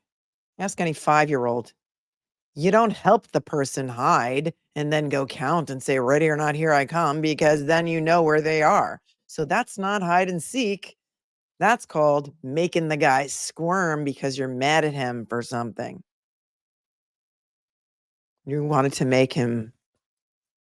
What did the last witness say? That she wanted to make him teach him a lesson. She wanted to teach him a lesson. That's what it was. So yeah. That's not how hide and seek is played. Okay, Sarah? Sarah, Kel, it's okay. I love you anyway. Even though you are trying to promote an unfrosted Pop-Tart. Who are you? And what have you done with my mod, Kel? I didn't know there was a frosted cherry Pop-Tart. I'm very interested now because I do love cherry pie. So you can still feel free to put your Pop-Tart flavor in the chat and whether or not you like to have it toasted or warmed up first. Because a raw Pop-Tart is really not great, but in a pinch, it'll do. If you run into the bus stop or wherever you got to go in the morning. Hear that again. Thought it'd be funny to be put in the suitcase, so I was like, okay, well, I'm gonna joke with you and I'll zip you up and make them, squirm a little bit, whatever it is. But then I fell asleep. Where was the suitcase? Right where it is. Right down there? Yes. You zipped it in there? Yes. You find a little bit? It was. We both were laughing about it. Okay. And then I fell asleep. Where did you fall asleep at? Upstairs. In your bedroom? Yes. Okay. Totally forgetting that he was in the suitcase still. Okay. And then you came back downstairs? This morning, or this afternoon, yes, when I got up. What time? 12:30-ish. I was awake, but I totally forgot that he was in the suitcase. He can tell you there's a lot of things that I/Rita think of. Oh, dude, whatever that body cam was beeped during the middle of some percipient testimony here. He can tell you that there are some things, what? And then the beep goes off. Man, we got to try and see if we can read lips now. My ex-husband can tell you that I'm a blackout drunk and that I don't remember things. Is that what she was about to say? Hold on. Okay. Totally forgetting that he was in the suitcase still. Okay. And then you came back downstairs? This morning, or this afternoon, yes, when I got up. What time? 12:30-ish. I was awake, but I totally forgot that he was in the suitcase. He can tell you there's a lot of things that I/Rita think of. She had her mouth covered. Right, all that good stuff. So I just totally forgot. You began to do CPR on him? Yes. Yes. About what time this morning did you start doing that CPR? No, it was the afternoon. It was afternoon because I was awake. So then I finally decided to come downstairs at like 12:30-ish, whatever it is. And I was like, he wasn't moving, nothing was happening. So I unzipped it, took him out and started doing CPR on him. What is she, 5? She's regressing before our very eyes.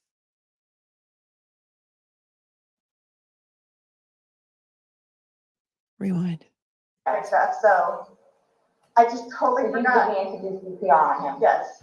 Yes. About what time this morning did you start doing that? He gurgled. No, it was the afternoon. It was afternoon because I was awake. So then I finally decided to come downstairs at like 12:30-ish, whatever it is. And I was like, he wasn't moving, nothing was happening. So I unzipped it, took him out and started doing CPR on him. He was on his way up here. I called you when he got here. Once he got here, you called? Yes. Okay. And air was coming out and he was gurgling, but I could just tell by looking at him. But you had to do CPR, you were doing that on your own? Yes. Okay. And then the person that was on the phone with me also, I counted with him doing it. And he's got no medical, he doesn't take any medication? I don't know. I don't know medical wise. I know he doesn't take any medications whatsoever. The only thing, like I said, I don't know if alcohol had to do with it, but we had a bottle of wine. Okay. All right. Here, I want you to sit back down because I don't want. Can I have one more sip of water? Yes, go on. The only thing she knows for sure was literally only a bottle of wine. Literally only a bottle of wine. Anytime somebody says literally, like it sounds to me like they're lying. I don't know what the linguistics experts say. I'll do what I can to get you a cup because I don't want you to have to keep doing that.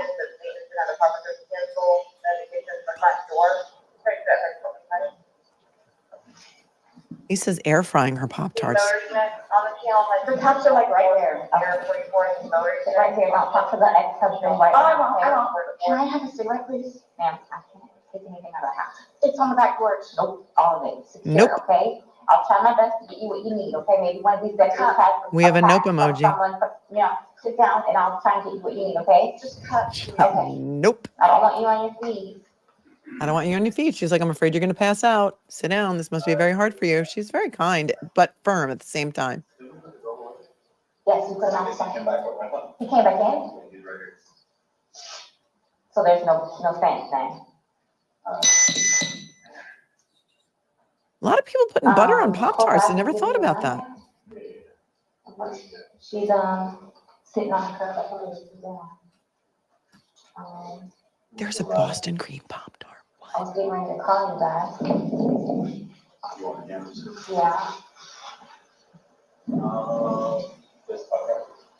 Want to talk over here?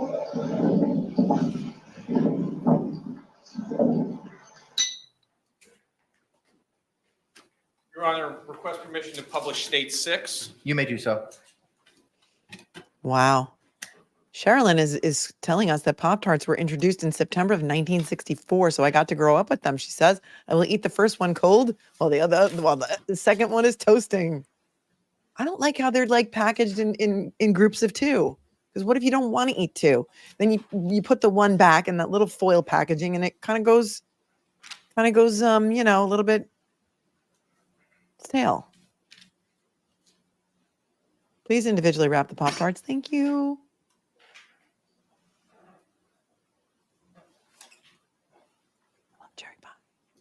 Oh, here comes our favorite pregnant detective, Chelsea. Man, we watched that interrogation video from inside the police interrogation room. And these two are like good cop, bad cop. They're like Gorin and remember that old Law and Order Criminal Intent?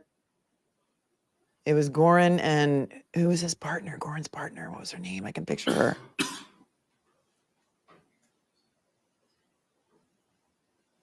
These two are a brilliant team.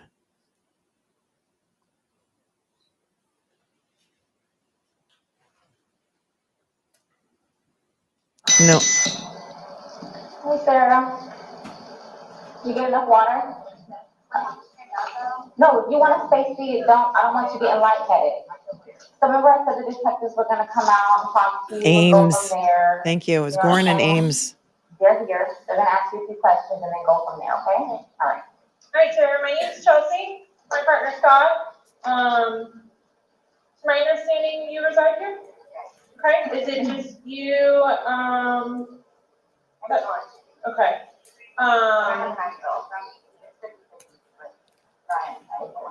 Your former husband, okay. But you reside here with George and then your son lives with you or lives, there's 50-50? Yeah. Okay. So from what has told me, she explained last night that you guys were drinking a bottle of wine, and around midnight, you decided you guys decided to play hide and seek. Well, we were playing hide and seek and then. Was your son home at the time or, okay. No, it was fine. Okay. Decided to play, we just did it like that, like, sure. We were putting puzzles together, we were doing artwork, you can see the puzzle that we finished in there, and then the artwork, and then decided to play hide and seek, just being stupid. Okay. So, he decided to get in the suitcase, so I thought it would be funny to, and he was talking about it too, to get them up in there. I go upstairs and fell asleep. So this morning when I got here, I actually got up out of the bed. I thought sure he was downstairs on the laptop, really quiet. But then I came upstairs and I'm like, where is he? Like, and that's what I found it. Okay. I don't know what happened. Okay. And then you weren't sure about if you woke up this morning? It was afternoon. I mean, I was This afternoon. but I just didn't want to come downstairs. So Okay. I played in bed for a little while, and then I eventually came downstairs, confused about where he was, and then I was like, oh my God, he was in the suitcase. So I pulled him out, and I stretched him out, and I started to try to make CPR once. I helped you guys, so I called Brian. Okay. And then as soon as he got here, which is 30 seconds on the road, I called you guys. Okay. The person on the phone had me do the concussions. So I can count with him. And, so as part of our investigation, we obviously have to go inside the house. We have to look at things. Are you okay with us going in the house and looking at things? Okay.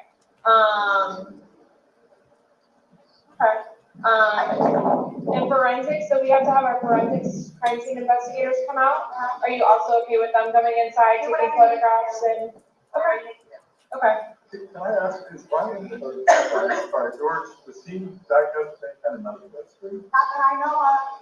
I don't know. I mean, it doesn't take drugs. I mean, we'll have you take a bottle of wine here and there, but I don't know, like. Well, my next question, so you guys don't normally drink, you just drink once in a while, or? Well, I'm gonna say, like, okay, I guess normal drinking is, like, we will have like a glass of wine or two, like, while we're cooking dinner, or church, or here, and we'll say, I'm working with them, we'll be right there. But it's not like. Julie says, did she forget about the video? I think she's a hardcore. I mean, in my opinion, she's presenting as an alcoholic. I think her ex-husband was being kind when he didn't really bring it up, but he said she sounded hammered on the phone. And she probably has no idea at this moment that she did take any video on her phone last night of him. She probably blacked out, went to bed. She could have been in an awake blackout because that's a thing too. And has no idea about the video. That's what I really think, Julie. Thanks for the question. I don't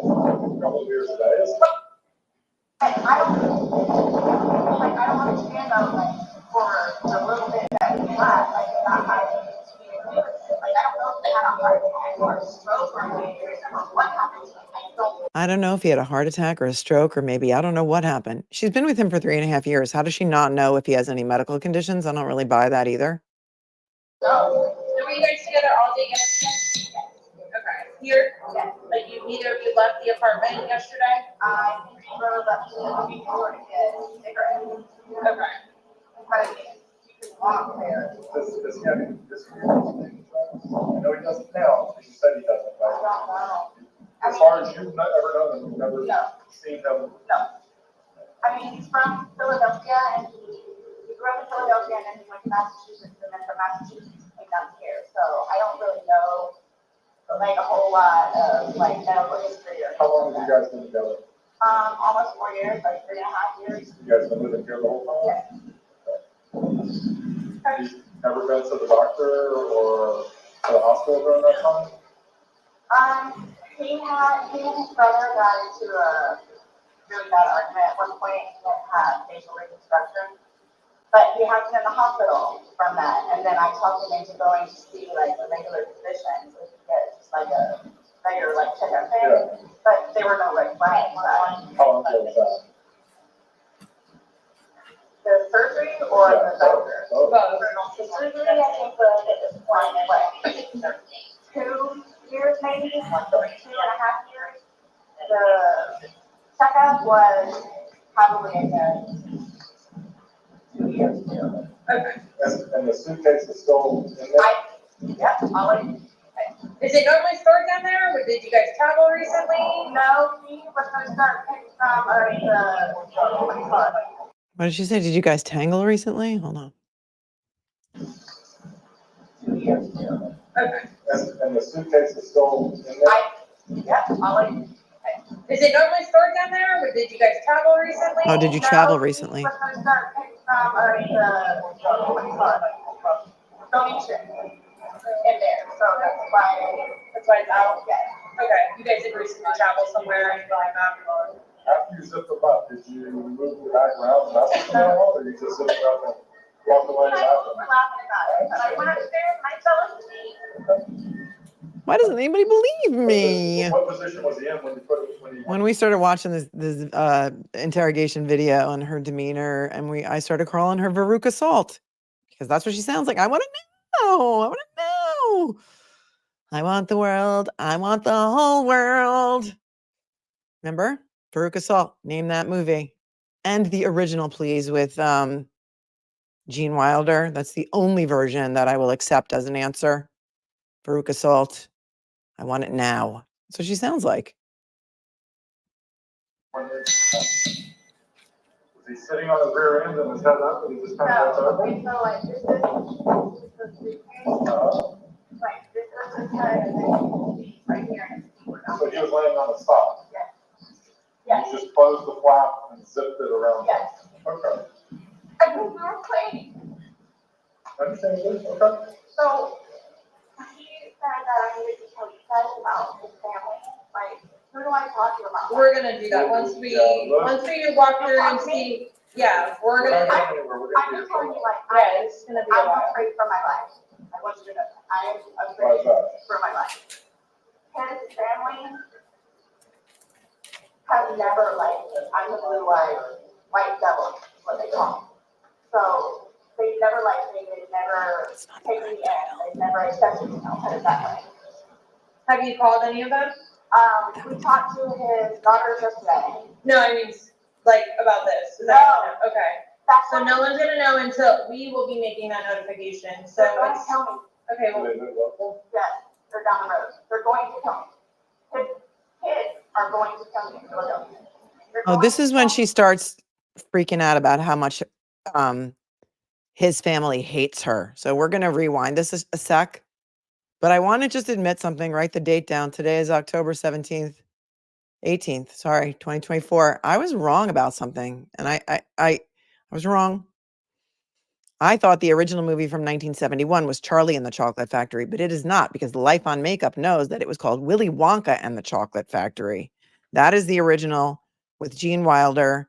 That is the only Willy Wonka that I recognize. The other one, the Johnny Depp version, I think was called Charlie and the Chocolate Factory.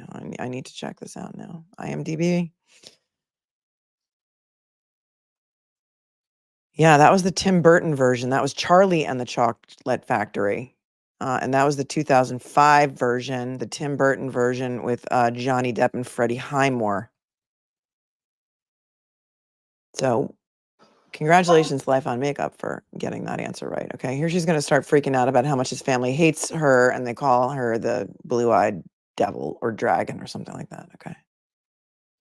Okay. I think we were cleaning. I understand this, okay. So he said that I needed to tell you guys about his family. Like, who do I talk to about? we're gonna do that once we walk through and see. Yeah, we're We're not gonna. going anywhere, we're I'm gonna just do telling it. you, like, Yeah, it's gonna be a I'm while. afraid for my life. I want you to know that. I am Why afraid is that? for my life. His family has never liked me. I'm the blue-eyed white devil, is what they call me. Blue-eyed white devil is what they call me, she says. His family has never liked me. She's now concerned about making notifications to his family. They're like, yeah, no, you don't do that. We do that. All about her. Yep. All about her, Rubicon. All about her. They don't like me. They've never liked me. They called me the white blue-eyed devil. Yeah, but they called her worse than that. Same. So they've never liked me. They've never taken me in. They've never accepted me. I'll put it that way. Have you called any of them? We talked to his daughter just today. No, I mean, like, about this. Is that, okay. So no one's gonna know until we will be making that notification, so They're going to it's, kill me. okay, Do well, they live local? Yes, they're down the road. They're going to kill me. They're going to kill me. Kids are going to kill me. They're going to kill me. They're going to kill me. This was not intentional. okay. They're not going to understand that. They're not going to accept it. We're gonna do it thorough. I think that's the first time she said, this is not intentional, right? She will repeat that phrase throughout the interrogation at the police station, right? Blame it on the alcohol. Moon goddess. Carrie says this makes more sense now. She knows the fam knows it wasn't playing. She's panicking about what the fam will tell the cops. Yes. Hi, Radine. Thank you for the 5. Brooklyn Janet, thanks for the 10. I think for the fact that she didn't call 911 after being till 3 times makes her look really bad. Yeah. After being told 3 times. Yeah, I think that's what you meant to say. And for some reason it repeated itself. Yeah. I think her ex-husband testified he had to tell her 3 times to call 911. She called him first. Like, he's the fixer. You could just tell. He's the fixer. He's fixed everything for her whole entire life, despite the fact that they were divorced finally, I guess, in 2018. which was 2 years before this, but they'd probably been separated for a while before that. So he still is the cleanup guy she calls to fix everything in her life. Thank you, Wendy Muller, for saying that you learned so much from me. I appreciate you. And Hazelnut coming in with a $20 super sticker. Thank you so much. Dish781, thank you so much for coming in with a super sticker as well. And Shari says, I just love you, Melanie. You've taught me so much. Thank you. Thank you. I'm here for it. DK, you've been a member here since day one. Thank you for being a member for 12 months. It's your 1 year cupcake anniversary today. You had me at Costner. That was my first videos that I did, you guys. I did videos on Kevin Costner's divorce because he had me at Tin Cup. And Dee gets it. She understands me. You had me at Costner. Thank you. Thank you, DK. We hit 70K yesterday, last night on the stream when Glare was on with me. So it's all because of you guys. Ginger Avenger, thanks for the 10. It's cold for Florida right now. It feels great and currently in the 70s. Very nice. Tater Nugs 98 says Boone is full of wine, literally and physically. Thanks for the 5. Says Alexandra, thank you. So 2 witnesses so far testifying. She said she wanted to teach him a lesson while pointing to intentional. Excellent, excellent recap, my dear. Thank you so much. Okay, they're never going to accept it. It's all about me. Investigation, we will definitely make sure that you don't feel scared when we need you, okay? And my 9-year-old. Or he's at school and he's with your husband. I know, well, Ex-husband. Your husband said that, or your ex-husband said he made arrangements for your gun to be picked up. Oh, okay, Mom. All right, we're going to go inside. If that's okay. Yes, please, but can you guys, Of so I course. know what's going on. Yes, ma'am. And don't, All you have to do is get their attention if you have a question, you need to talk to us. He's standing right there, she'll be right here. yeah, okay, but when you guys tell me, like, so you're telling me, like, you won't call whoever it is without telling me, right? I mean, I have all their phone. We're not calling, we're not making phone calls, we're actually gonna speak to them in person. We That'll are. be later They're on. going, okay, It'll be later. Prior to us making any I'm calls. not gonna be here. They're going to kill me. Okay. We'll They're address going all to of kill that, me. okay, before we leave, okay? This was, Okay? Okay. thank you. Yes, MKH. I think if she Okay, stayed sir, silent, I know you're panicking. Okay, just relax. I'm gonna talk to you. I think if she stayed silent and never spoke, she might have had a chance at a viable defense, except now she's already given them too much information. Here's our Gorin and Ames. When we did the stream going over the police interrogation video from in the station, I have nicknamed them Mr. Big and Jacqueline Smith because when she came to testify recently in court, she's stunning, first of all, but she looks like she has like that Jacqueline Smith, Charlie's Angels hair. And he, from his profile, looks exactly like Mr. Big from Sex and the City, Christopher Noth. You'll see it when we look at that video. It's probably coming up We'll keep next. checking on you. We'll keep checking on you. Aren't they afraid that she might run away? David thinks the Burton version was closer to the book than the Wilder version. Depp was creepy to me in that movie. I'm just saying. I'm not a huge Johnny Depp fan, but I found it to be creepy having grown up with the Gene Wilder version of Willy Wonka.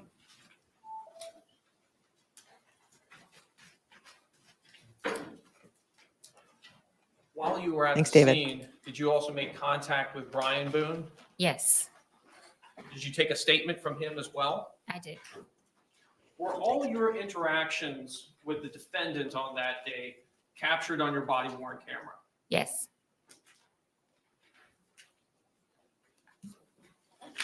I have no additional questions at this time. Thank you. Any cross-examination?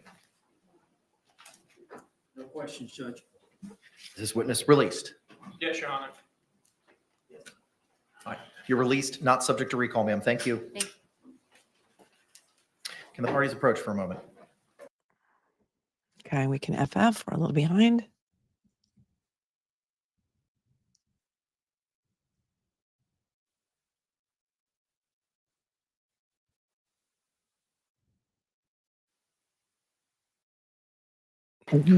Members of our jury, It is 3:21 at this time. We're going to go ahead and take that afternoon regularly scheduled break. No, we're behind. We're a lot I'm going to ask you to behind. come back here in 15 minutes at 3:37.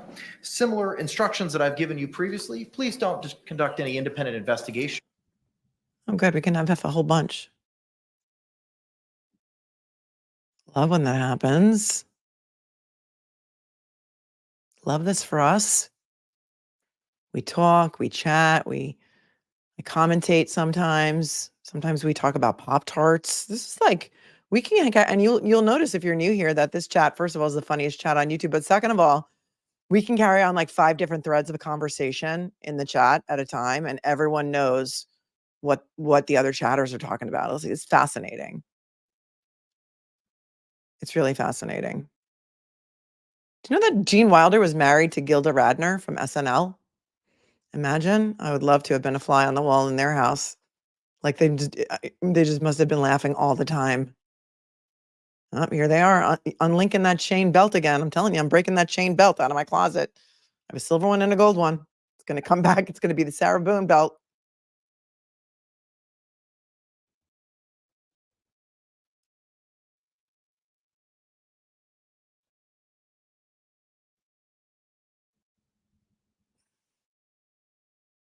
How do we like the judge, you guys? Judge Michael Kranek. Are we fans? 2020 CF 2603, State of Florida versus Sarah Boone. Let me get appearances for the state. Dave Kester on behalf of the state. William J. for the state. Defense. James Owens for this vote. Tony Henderson for Sarah Boone. All right. Ms. Boone is still seated at counsel's table, wearing the same black suit and pink blouse from this morning. State, anything we need to address before we bring back in our panel? Not from the state. Defense. No, sir. All right, let's go ahead and stand and we can bring back in our panel.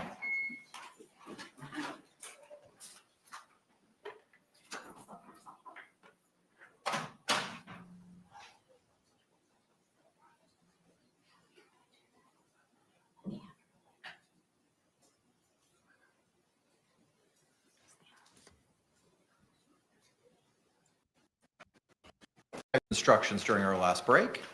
All right, the record reflect all jurors have raised their hands. State, you may call your next witness. State will call Deputy John Martinez.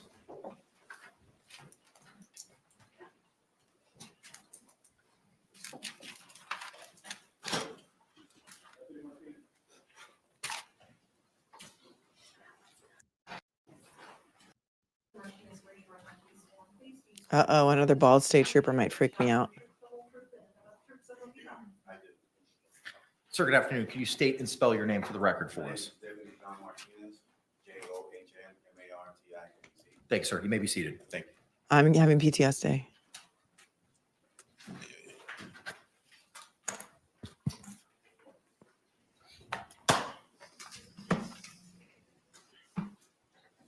You may inquire, sir. Good afternoon, sir. Good afternoon. Tell us, who is it that you work for? Orange County Sheriff's Office, And what is your position with the Orange County Sheriff's Office? Deputy Sheriff. How long have you been with the Orange County Sheriff's Office? I'm going on my 16th year. Prior to working for the Orange County Sheriff's Office, do you have any previous law enforcement experience? I do. And where was that? I first started my career with the New York City Police Department. Woohoo! And how long were you with the New York City Police Department? NYPD About 10 represent. years. And what was your position with the New York City Police Department? I was a NYPD. police officer. And at the Just as a Sheriff's side note, Office, Florida is paying NYPD officers a ton of money, like signing bonus and all kinds of things to come to Florida. So a lot of transplants in Florida from New York and from everywhere, really. Tell us, what are some of your duties as a deputy sheriff? Respond to calls of service. My primary function is the school resource officer. And is continuing training a condition of your employment with the sheriff's office? It is. Tell us, how is it that you became involved in this case? I was dispatched to this location. And what was this location? It was located at 4748 France Lane, apartment number 3. And is that here in Orange County, Florida? It is. And when you responded to that location, who did you first come into contact with? I came in contact with Miss Sarah Boone. Do you see Sarah Boone here in court today? I do. Could you please point to her and identify an article of clothing she's wearing? The lady sitting in the middle with the black blazer. Your Honor, may the record reflect that the witnesses identify the defendant? Record will so reflect.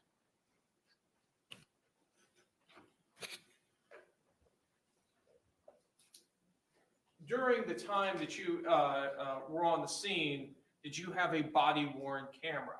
I did. And was that body-worn camera activated? It was. Were all your contacts with Ms. Boone recorded on that body-worn camera?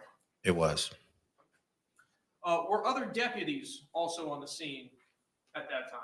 Yes, And was Deputy Rodriguez there? she was. So would both of your body-worn cameras both captured some of the same time frames? Correct, yes. Did you have an occasion to go inside of the apartment? I did.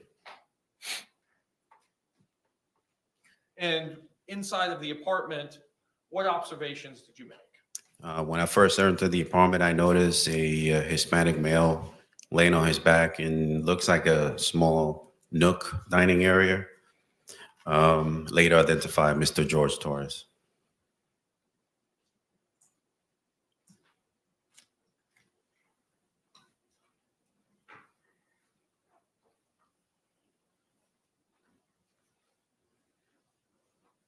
Your Honor, may I approach the witness who's been previously marked for identification as states K and been shown to defense? You may.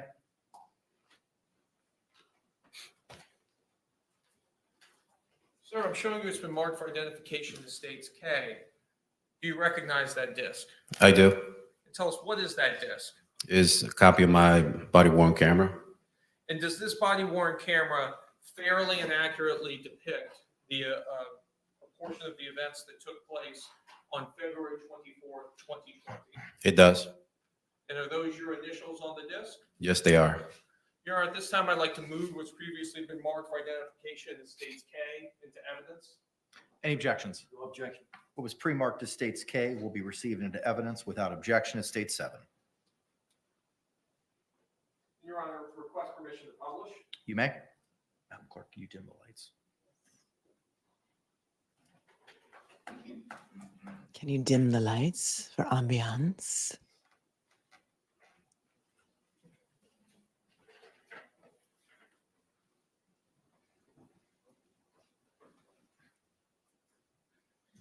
Please hit the like to push the video out. Share it on the cesspool of Twitter if you like, or your social media if you're involved in any social media, Facebook groups, anything like that. You have friends, fam, who like to watch trials. We have a lot of people in the chat who have family group chats, and they send my streams out to the family group chat.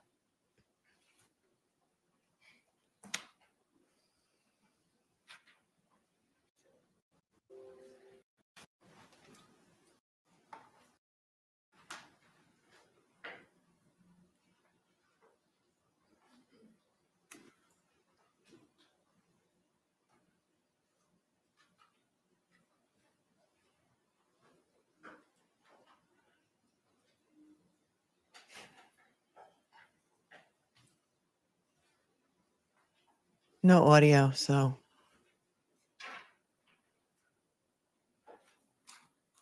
Oh, Nurse Kimberly from Kansas says, I'm the best. Thanks, Nurse Kimberly from Kansas. Well, there's Sarah standing there looking very nervous, needing a cigarette desperately and jonesing for another drink.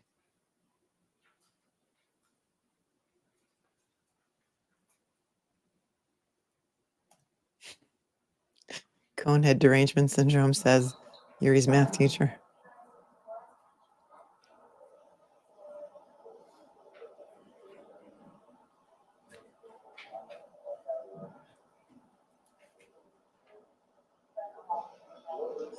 They're coming out now. I'll get you somebody, okay? It's true, David.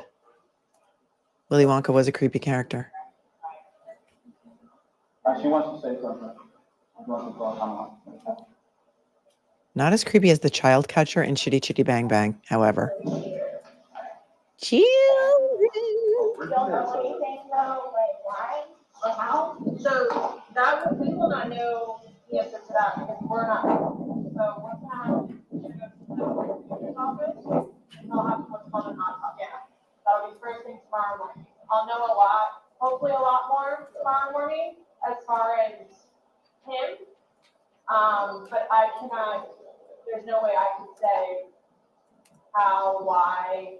So just by looking at him, like, why is it purple? That's normal when someone passes away, but then it needs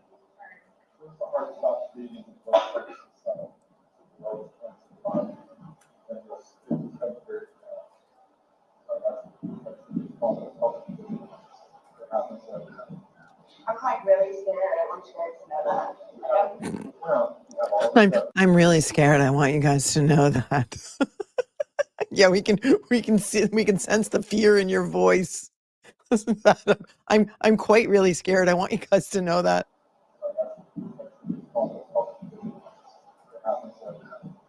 I'm like really scared. I want you guys to know that. You have all these evidences, so while we're here, nothing's gonna happen. Before we go and make any notifications, you'll have plenty of time to leave or do whatever you need to do, okay? And we can talk about that more in time, right? Yeah, you. But like, I don't, like, this was totally like not intentional, like. Totally not intentional. Like, totally not intentional. Like, that's okay, Lean. We're your family now. She says, I'm the only freak in my family who loves true crime and Melanie. This is where she's going to start ramping up now. She's like, I got to keep saying that it wasn't intentional because I know that if it was intentional, they're going to get me on murder charges. She's smart enough to know that. But like, I don't, like, this was totally like not intentional. Like, that's what I'm scared about too. Like, Me too. We'll have all the answers. We'll have a lot more answers tomorrow after that. Like you said, what you're seeing here is common. This is us coming out. Protocol. Yeah, it's no real medical history that that I know of. For them to have passed away. I know. Yeah. No. It's really childish. If he was 75 years old and had a heart condition, we wouldn't be here. I don't know what it is. Exactly, and that's what we're here to find out. We're just here to get the answers. The answers that you want, the answers that the family I just want. really want to see my son. I really want to see my son. I mean, I know I can't go anywhere, but right. So do I just like sit out here and wait for you guys? If you would, yeah, please. Does anybody else have you to show up or everybody's here that needs to be here? My team's here that needs to be here. The medical examiners will show up when we call them, but we're not ready for them yet. So they're gonna take him, they're gonna take the photos, take him, but that's towards the end of it. And they'll be called well in advance when we're ready for them, but we're not ready for them at this point. So we won't be calling them quite yet. Okay? So like I said, I gotta go do some paperwork. They're gonna chat with some people, and then we're gonna come back and talk to you if you're okay with that. So just give us a little bit more time. Like I said, and you go and do that. So, like, you guys tell his family like today or after tomorrow? You have to. You have to tell them today, his family? Our investigation is pretty much complete here. Once we leave here, we will be going to. But again, we'll know. We're not gonna just go and do it without you knowing. You'll know. Talk to you about it, anything like that. But how, I mean, I understand what you guys and how you do it, and, you know, so, but like, what are you just telling us? What do you tell his parents? Like, what's the reason as to why? We tell them what we know at that point. We tell them the truth. And that we're gonna be waiting for the autopsy results, and I will get the autopsy in the morning, and hopefully the doctor will be able to give me some of what they think and see. Give them their number, they can contact them, get it, you know. So yeah, they're gonna know what we're here, what we're investigating, and that we're still. They're gonna think I killed him. They're going to think I killed him. You're right. That's all she cares about. I told you because I'm the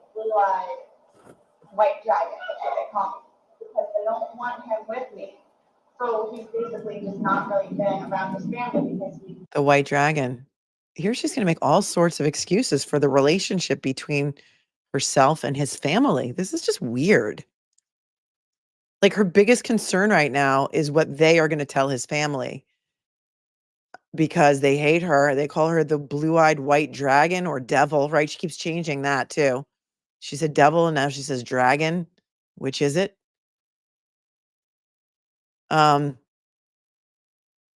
That's really her main concern right now. Not that she loved this man who's now dead. It's just weird. She's a feel her back. Even after I encouraged him numerous times to go and see his family.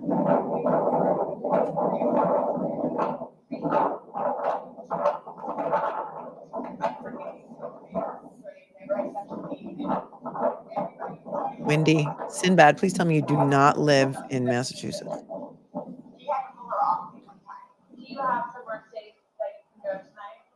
Both my parents are deceased, my grandparents are deceased, my aunt and uncle are deceased. I got nobody.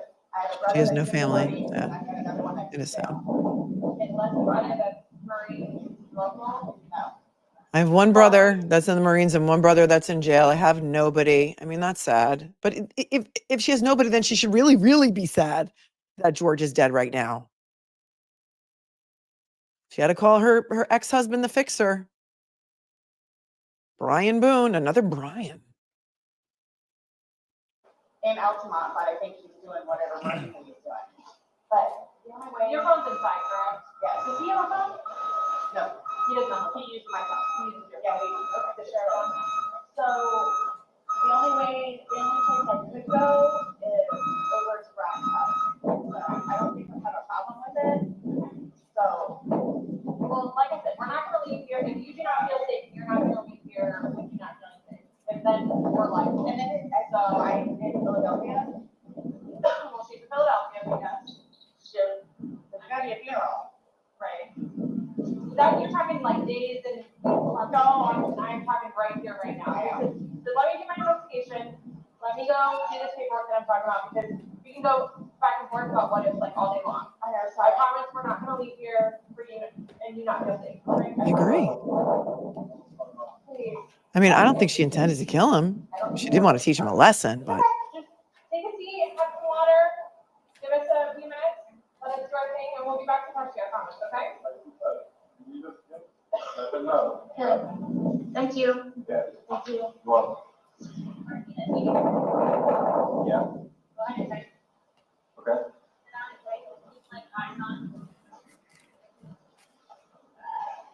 You have anyone in there? There's nobody here, just me. Okay, that's fine. You're right there, right? Yeah. Sit there and take your mic. I have relief coming, so just give me. I have the motions. I have the motions, what the duck. I'm going to go over them. After this, no spoilers.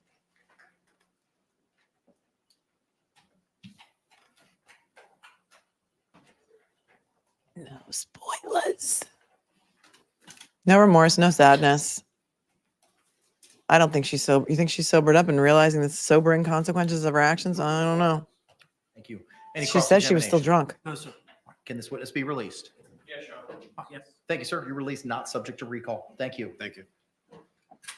Oh, you're in another Commonwealth. Good. Thank another Commonwealth in Virginia. All right. You can put rubber ducks in Virginia wherever you want.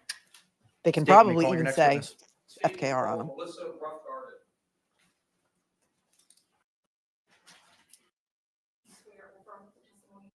We're on real time? What? Ma'am, who do you work for? I'm employed with the Orange County Sheriff's Office. Oh, I'm sorry, sweetie. I didn't get your name. Hold on. DEN. Melissa Counselor, Ruffgarden. you may inquire. Change your name. Ma'am, who do you work for? I'm employed with the Orange County Sheriff's Office. And what is your position with the Orange County Sheriff's Office? Currently, I am a forensic biologist with the forensics unit. Prior to this, I was a crime scene investigator for 5 years. And how long in total have you been with the Orange County Sheriff's Office? About 6.5 years. And tell us all the positions you've held during that time. Those two, a crime scene investigator and a forensic biologist. Let's turn to your work as a crime scene investigator. what does a crime scene investigator do? We respond to crime scenes. We photograph and document those crime scenes through photographs, notes, and sometimes sketches. We collect evidence, we process the scene, and then we do further processing to that evidence back at our forensics lab. When you say process the evidence or process the scene, can you tell us what that entails? It depends on the scene and the evidence, but it includes the photographs. We also take swabs for potential DNA. We can also do testing for possible blood and things like that. We also process for latent fingerprints, among other things. What type of training did you need in order to become Allow a, it, Christine. crime scene investigator? Upon being hired with the sheriff's office, as a CSI, I completed a 16-week training program, which includes in-house processing, as well as going out to crime scenes with trained crime scene investigators to observe and then assist, as well as taking on calls with the trained crime scene investigator. Approximately how many crime scenes have you processed in the course of your time? It would be hundreds. I don't know the exact amount. Have you ever processed a taillight? Hunter wants to know. In this capacity as a CSI on February 24th, 2020. Yes, I was. And tell us, where did you respond out to on that day? I responded to 4748 France Court, apartment 3. And is that in Orange County, Florida? Yes, it is. And when you responded to that scene, Jessica who did Hyde. you make contact with? I made contact with the homicide detective, Chelsea Kepsel. Did you receive information from the detective? Yes, that it was a death investigation. Did you walk the scene with the detective? Yes. And tell us, what does it mean to walk the scene with the detective in a homicide? We go into the scene and just observe. We don't interact with anything and Yes. discuss what we see. Did the crime scene speak to you? And if so, what did it say? Thank you, dishonorable Kim Jong-Kanone, for that tidbit. Chuckle. When you walked this scene, did you see Jorge Torres? Yes, I did. And where was he located? He was located on the floor in the living room of the apartment. Did you, with the detective, identify potential items of evidence to be collected? Yes. You had mentioned previously about documenting scenes with photographs. Was that done in this case? Yes, it was. I have the wish list. I thought I posted it on the last Carly stream, but I'll see if it's the same one, Deborah. Thank you.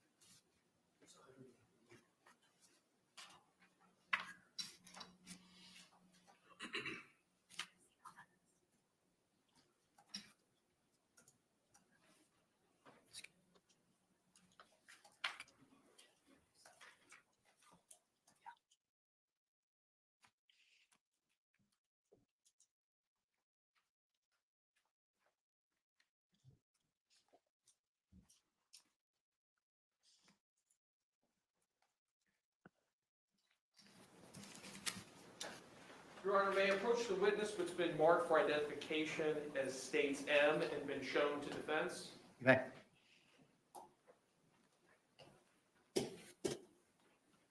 Ma'am, I'm showing you who's been marked for identification as states M. Can you take a look at the contents of state M to yourself and tell me if you recognize the items contained within states M? Yes.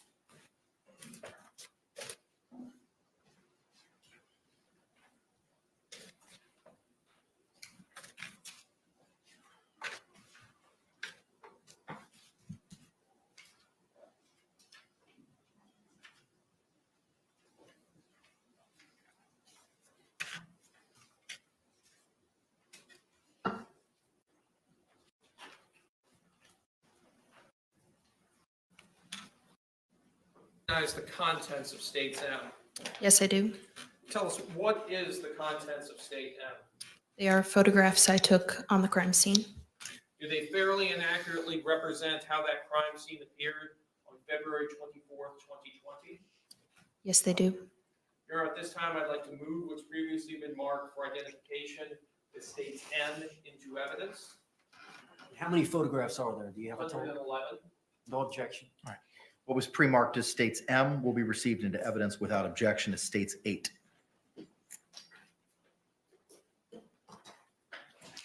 Rosanna, Dana. Yes, Rosanna, Dana sees the day. You know, the old days of SNL. There's a new movie coming out because I saw the trailer last time I went to the actual movie theater. Your Honor, request permission to publish. You may. And it's about like the early days of SNL. I forget what it's called. If anybody knows, put it in the chat. It's coming to theaters. I don't know if it's out yet. I don't think so. Do you remember the Dr. Pepper theme song? Who remembers it? Yes. Drink Dr. Pepper and I'm proud. Part of an original crowd. And if you look around these days, there seems to be a Dr. Pepper craze. I'm a pepper, you're a pepper, he's a pepper, she's a pepper. Wouldn't you like to be a pepper too? Be a pepper, drink Dr. Pepper. Be a pepper, drink Dr. Pepper. Oh, you saw it? Is it out, Karen? Karen, but not a Karen? It's called Saturday Night. On the list. Are you a pepper? I'm a pepper, you're a pepper, he's a pepper, she's a pepper. Wouldn't you like to be a pepper too? Be a pepper.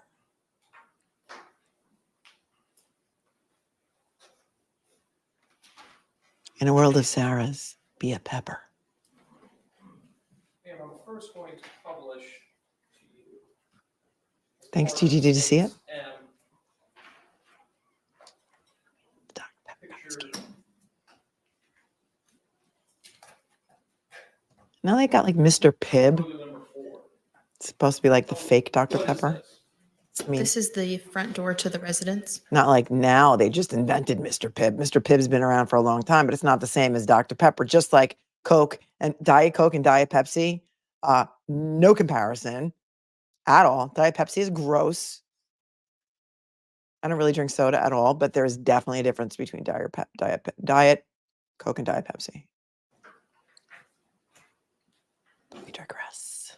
Fake Dr. Pepper, Mr. Pibb. It's like Timu Dr. Pepper. Timu Dr. Pepper. States 5. This I is also try, the Kate. front door of the residence, just a closer image to the door. We believe the suitcase is in the box, Megan.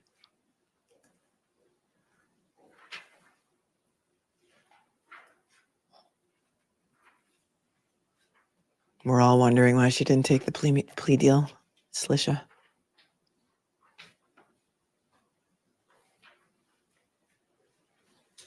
When you enter the residence, what is the first area just off to the right of the front door? Yes, be the tab. kitchen. Showing you it's been marked as States 11. Yes, so this is just inside the door. To the right, there is the kitchen area. How about Fresca? They still make Fresca, by the way. They have Fresca like in Mexico. I don't know if you can get Fresca here.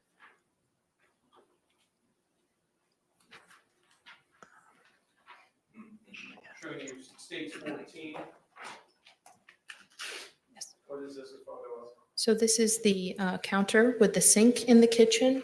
And there's also the open area just above where you can see into the living room. Oops.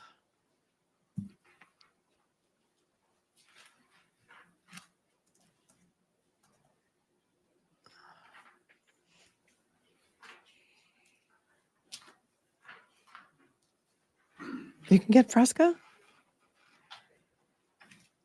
Oh, I am covering the sheriff shot the judge case. There's nothing new to report on it yet. Oh, that won't go to trial for years. But yeah, totally, Jen B. I already did one video on it.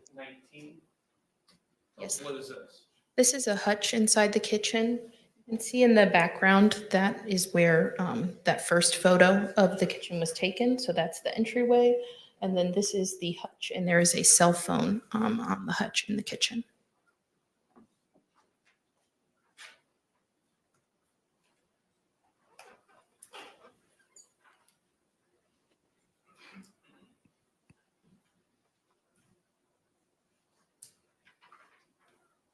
Showing you state 22. This is the trash can in the kitchen. You can also see the hutch we were just looking at there on the side.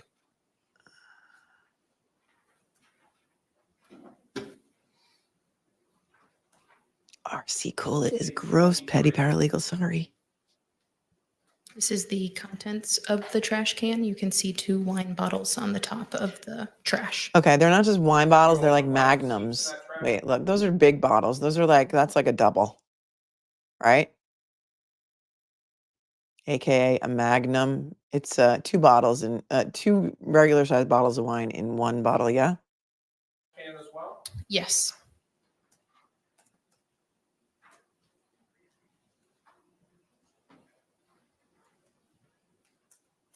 Photo 25 from the composite. These are those same wine bottles and 3 Publix receipts that were removed from the trash can. They did a dumpster dive. Take these items and They did a trash pull. But in all fairness, there was a dead body in the house, right?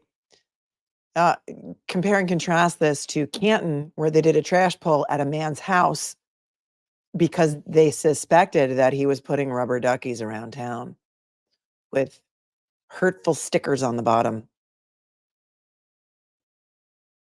If you know, you know. Kathy is actually having her Friday night cocktail with Fresca and Tito's right now. That's crazy, Kathy. collect them into evidence in this case. Yes, I did. Oh, really? Huh. Can get it at meat farms, says Scott. Yeah, they didn't recycle. They had a warrant. Yeah, I'm not. Yeah, you don't need a warrant if the trash is by the curb. But all I'm saying, I was just making a comparison to that other case. Nope, no red Solo cups. The movie's good. Would recommend. Thank you, Heather. 32 from the composite.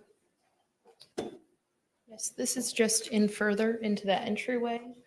You can see the living room. Dishonorable. I'm going to hold that question.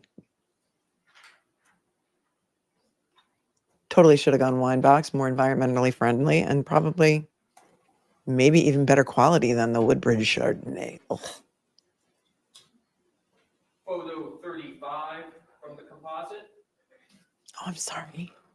I'm sorry This is if you another like photo of the living room. You can see the victim located on the floor and a suitcase in the bottom corner of the photograph. Karen Michael, I did not mean to wine shame you. If you like Woodbridge Chardonnay, that's good. I just don't like it. Hope you're not mad at me.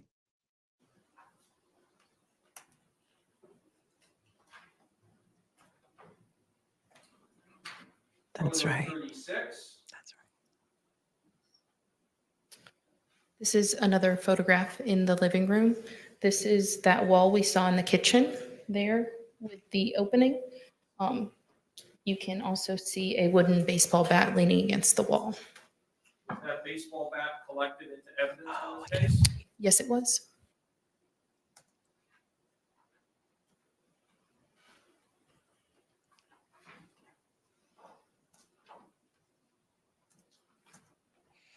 You like her last name, Ruffgarden? If that was my last name, I think I would change it. I don't know. Photo 38. I imagine she was probably teased growing up. Excuse me. This is also a a photograph name. of the living room, just the other side of the room. There's like a toddler chair there. She had a son, he was like 10, but I don't think he came over very much. That chair is like way too small for even a 10-year-old.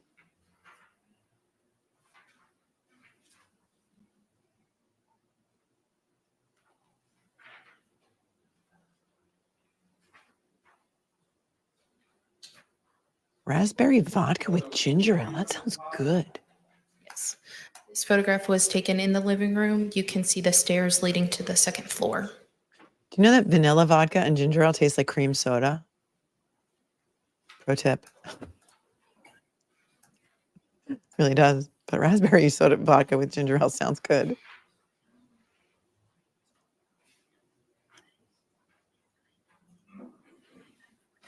Photograph 45.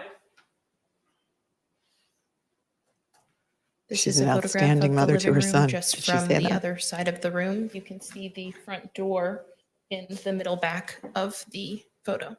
Woodbridge may have different levels of wine, by the way. So like the cheaper Chardonnay may come in those giant bottles, and then smaller bottles I think could be more expensive depending on the vintage, depending on the fermentation, the oak caskets.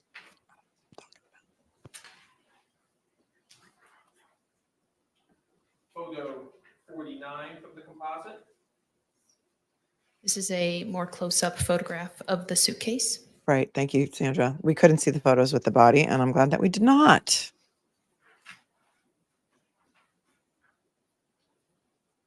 Photo 50. This is a photograph of one of the zippers on the suitcase.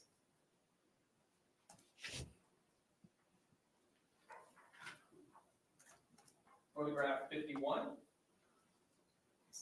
This is a close-up picture of that same zipper.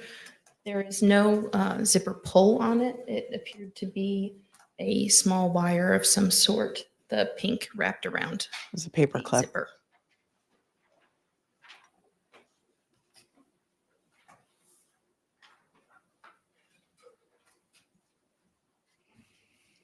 This is the zipper on the other side of Closed the captioning has suitcase. to do with the network. It's Court TV's closed captioning, not mine. Photograph 52.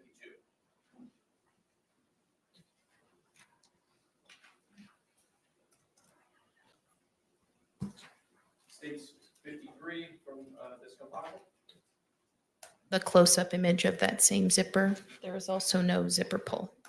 I'll allow it. Raspberry vodka, Chambord, splash of triple sec, and a splash of pineapple shaken.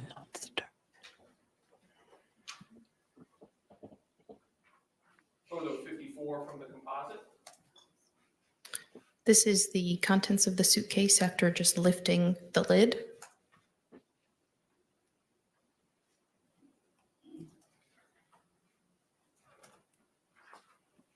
Chambord, white Bacardi rum, and Sprite with a twist of lime, says Lisa Louise. Photo 56 from the composite.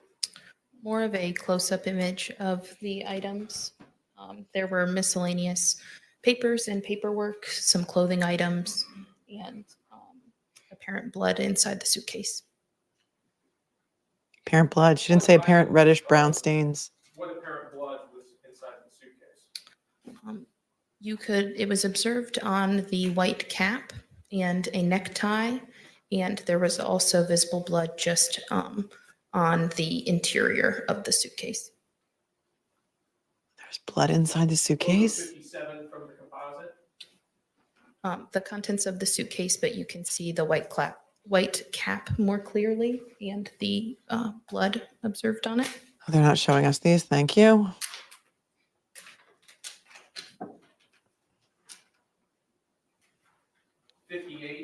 From the composite. You can see the necktie with blood. It appeared to be silver multicolored. And then there's also a diazepam syringe in the plastic casing there. It was prescribed to the victim. Diazepam is Valium. He's got a Valium syringe. Who shoots up Valium, and why would you need to shoot up Valium? I'm curious. And why was he wearing a tie? Huh. It's not going to be a very good day for Sarah.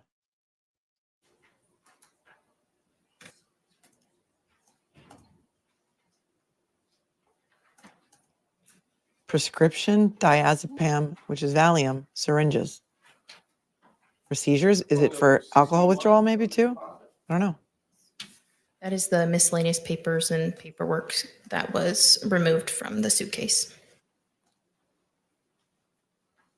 So there were papers in the suitcase too? Photo 62 from the composite. Big no-no if drunk. He could have died from the effects of, hear me out, alcohol and the Valium shot. And I mean, I got to hear what the coroner says, whether suffocation was like a part of the cause of death. But hear me out. This would have been a good defense. I'm not even a defense attorney. Mixing Valium and alcohol, that could have been what caused his death, and not being locked in the suitcase. Because she already took him out of the suitcase when the cops got there, right? She could have just said, I came down and I found him like this. Dumb, Sarah. Dumb, dumb, dumb, dumb, dumb. That's what she should have said. Don't ever talk to the police, people, without your lawyer. The suitcase after all of the items were removed. Sometimes for alcohol withdrawal, they'll yeah, this is a plot twist. Would have been a better defense.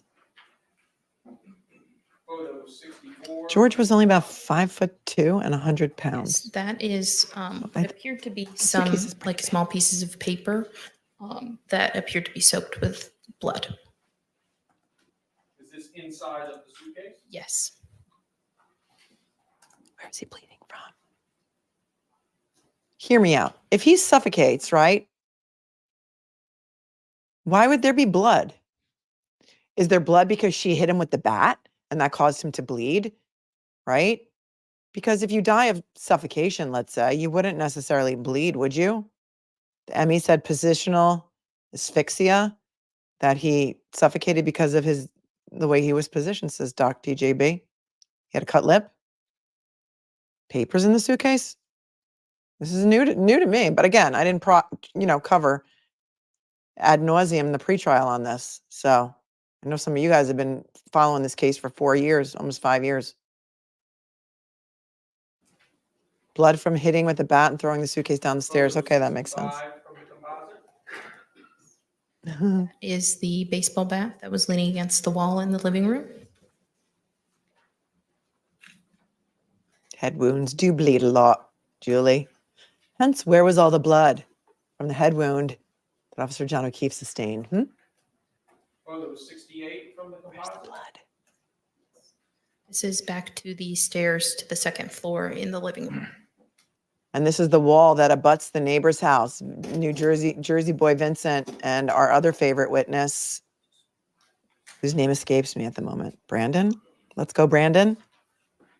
Photo 69 from the composites. So it's moving closer to the stairs to the second floor.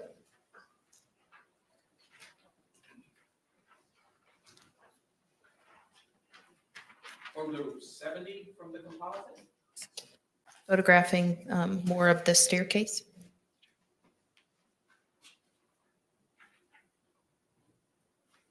No, we have not heard toxicology yet, Serenity, but that'll be interesting to hear from the coroner or the medical examiner.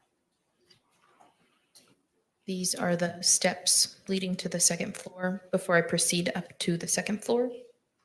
This is photo 71 for the record.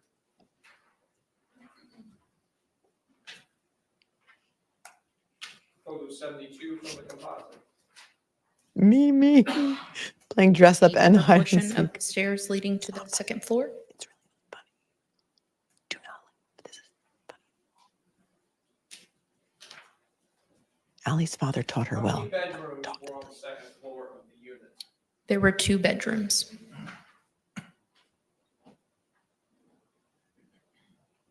Photo 75 from the composite.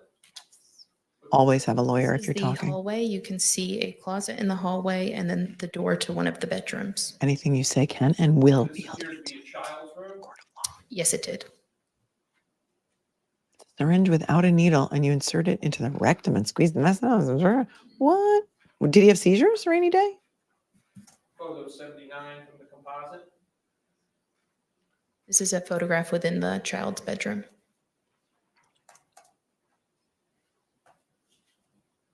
I feel really bad for the son. Don't you? 14-year-old boy. Everybody knows his name. He's got to go to school. His mother's a wackadoo on trial. The craziest trial of the year so far. I mean, factually.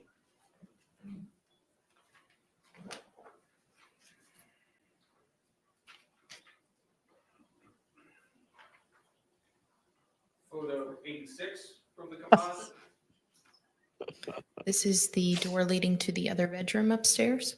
Thanks, Dewey. Kathleen Madigan says her lawyer father taught her so well that she demanded a lawyer at her first confession. Did this other bedroom also contain a bathroom? Bump. Yes, it did. Or penance.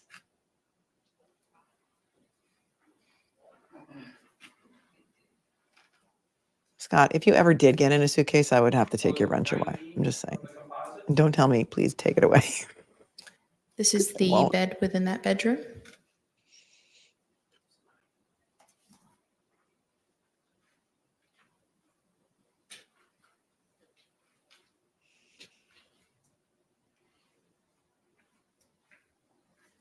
Oh, Lisa, your son should be watching. He's really busy though if he's 3L. Although, yeah, it's the beginning of the semester. Congratulations, you're going to have a lawyer in the family, unless you already have a lawyer in the family. And, you know, every family needs at least one lawyer. Yeah, maybe he was bleeding from the nose. That's what I was kind of thinking too. This is the bathroom. Or the bathroom, depending on where you live. Yes. The Did bathroom. you also have an occasion to photograph the defendant? Yes, I did. You see the defendant here in court today. Yes, I do. Could you please point to them and identify our article of clothing they're wearing? She is right there with a black blazer and a pink shirt. Your Honor, may the record reflect that the witnesses identified the defendant? Record so reflect.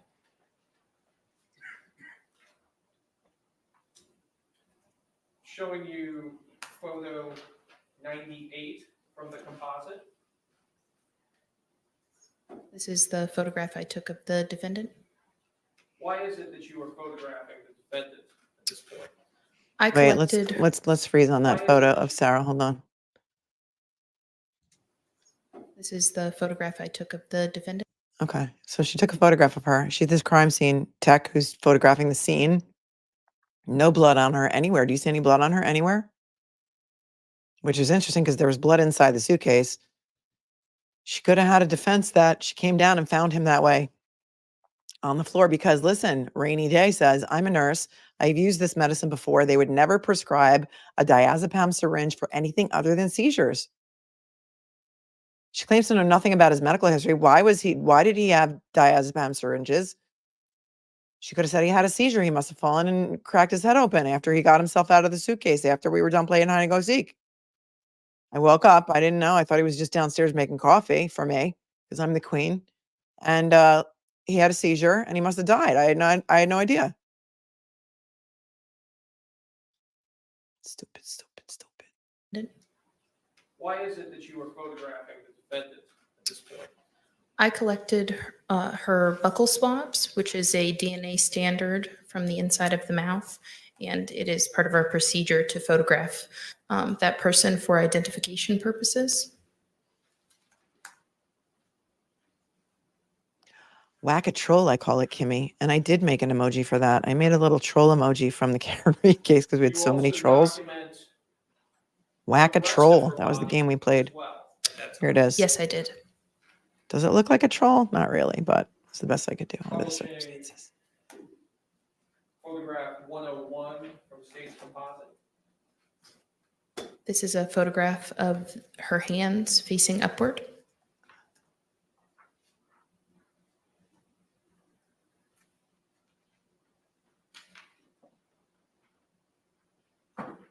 Photograph 102. This is her right hand facing upward. They swab her hands too. Photograph 103. Her left hand facing upward.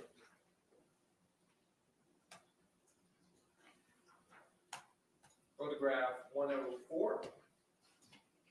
It's a great point, Rita. Didn't his brother beat him Both to the of her point he was hands facing hospitalized? downward, so the tops of her hands. Maybe as a result of the beating, he suffered seizures. Look at you guys putting all the pieces together, connecting the dots, my armchair detectives. Photograph 105. Thank you, Kellyanne Gerber. This is her right hand facing downward.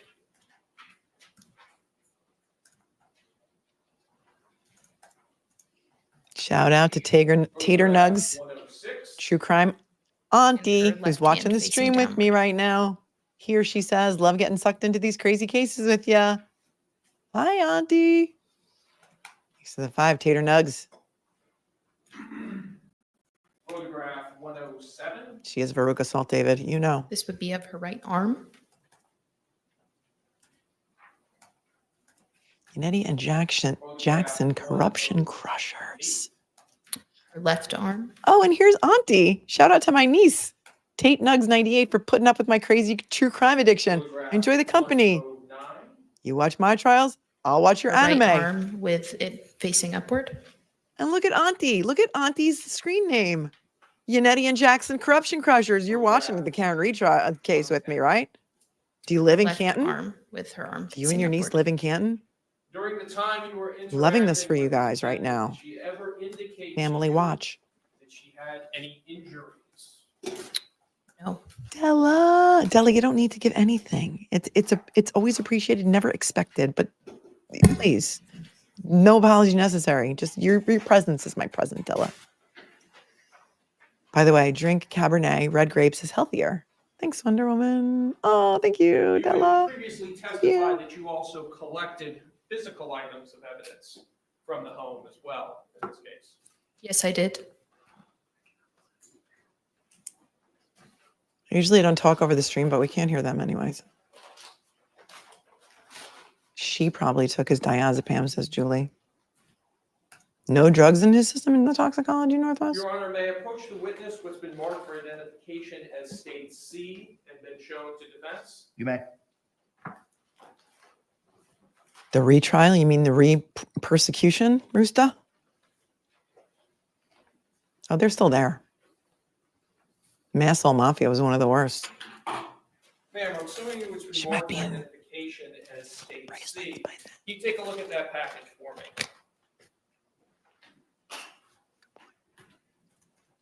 Oh, is she going to open the package for us? Is she going to put gloves on? Yes. Do you recognize that package? Yes, I do. Your cat Tell takes us, rectal what is that Valium? package? Michelle? These are the 2 wine bottles that were collected from the trash can. Is your name on that package? Yes, my name is on the Orange County Sheriff's Office evidence label that I filled out, and my initials are on the evidence seal from when I sealed the package. Oh, chain of And custody? it also has your agency case number and the location information for this case. Yes, that is correct. It Ma'am, is. could you open the contents of states C and look at it to yourself? She's going to put the gloves on. Holden Sanders says it's fascinating to contrast all the competent crime scene investigators with the Karen Reed case. So funny because someone was in chat before. I think he is still here.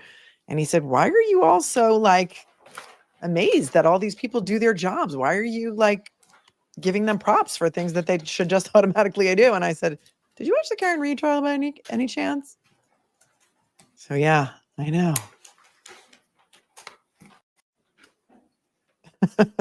Vitamin KJF, you don't think it looks like a troll? I don't know.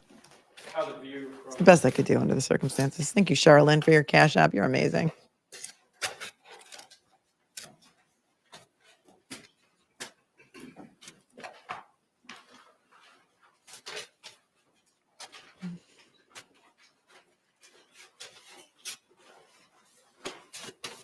Mama of 3 has a theory, says, I think the suitcase was upstairs. He got in, she pushed him down, and then she came downstairs and started the video. I don't think she ever went to bed. Hence, the bed was still made. Good point. Good point. Sharon says, to be fair, Dr. Pepper is a good hangover drink. You know what else was good back in the day when I had little kids? Pedialyte. It was great. You'd actually drink the Pedialyte before you went to bed and it would prevent the what is hangover. the contents of state C? These are the 2 wine bottles that I collected from the trash can. Are these wine bottles in the same or substantially the same condition as they were at the time that you packaged them on February 24th, 2020? Yes. Yes, the same time I collected them that day. Your Honor, at this time, I'd like to move what's previously been marked for identification as states C into evidence? He Any did. objections? When he was like, It was Sarah, pre-marked he as state C. sounded will like be Valium received and into alcohol. evidence as states 9 without objection. Juror behind the screen canceled a date for this evening to Your watch Honor, with my request true permission to crime publish. You may family do here. so. Juror behind the screen, you're going to have a way better time with us than that lame duck that you were going to go out tonight. Having way more fun.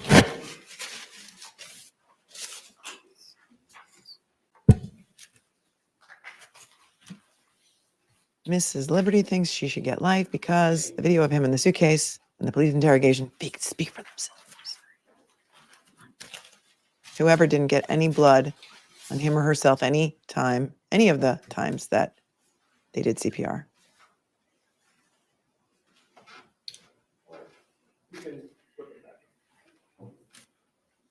Oh, Debbie said they said he had facial reconstruction after the beating.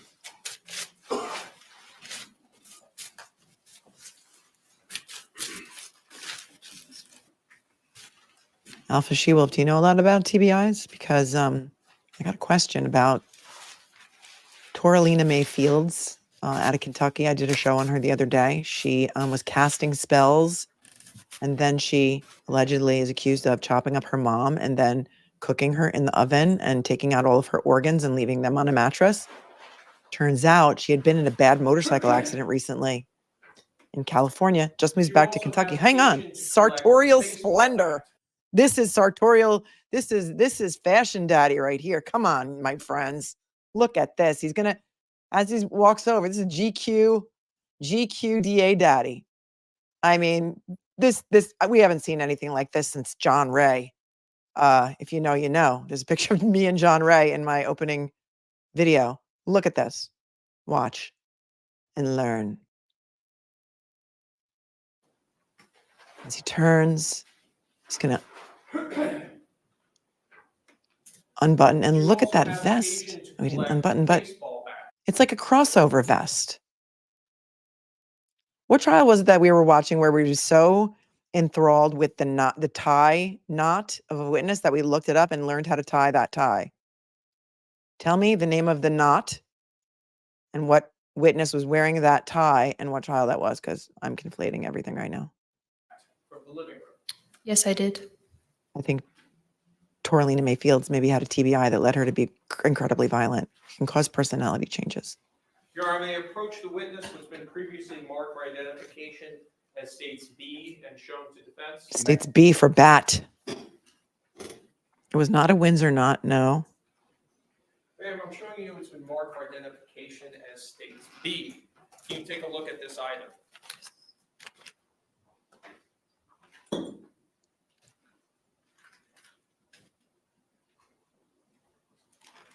Yes. Do you recognize this item?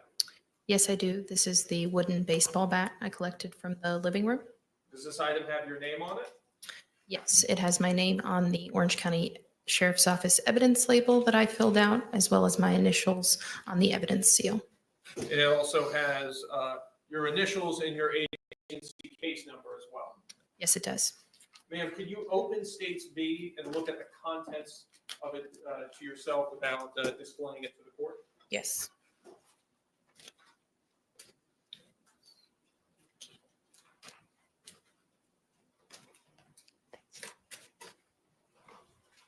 That's what it was, an Eldridge knot. Thank you, Noel. That's right.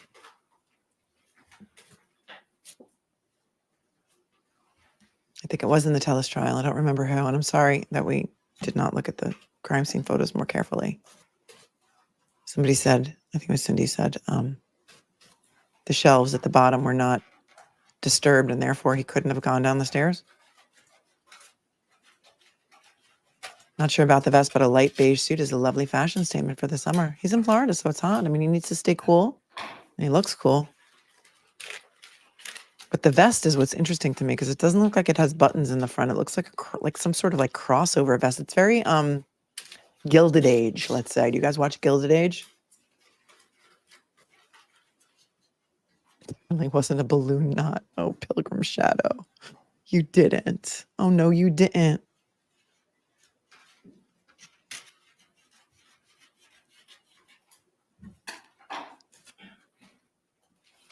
was the bat. It was the Carly Gregg trial with the Eldridge knot. Within States B? The wooden baseball Was bat. it? And is that bat in the same or substantially the same It condition was as Ashley's. it was at the time that you collected it on February 24, 2020? Yes, it is. Your Honor, at this time, I'd like to move what's previously been marked for identification as States B into evidence. Any objection? No objection. What was pre-marked as B will be received into evidence as States 10 without objection. So they're not unwrapping these. The jury's just going to bring them back in their room, or is another witness going to unwrap it? She's just there to authenticate it in chain of custody, and she's the one who collected them from the scene. Still haven't heard about what was done with the bat.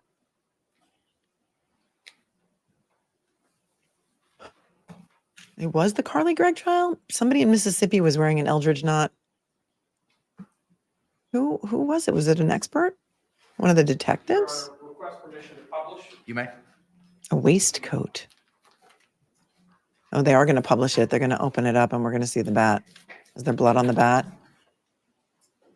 Janine says, yes, a TBI, especially frontal lobe, will cause personality disorders. Right. So if Torlina May Fields was in a motorcycle accident, especially with no helmet, and I hate when people drive motorcycles with no helmet, can absolutely cause outbursts of violence. Oh, it's not. It's a wood. Is it a wooden bat? It's a wooden bat.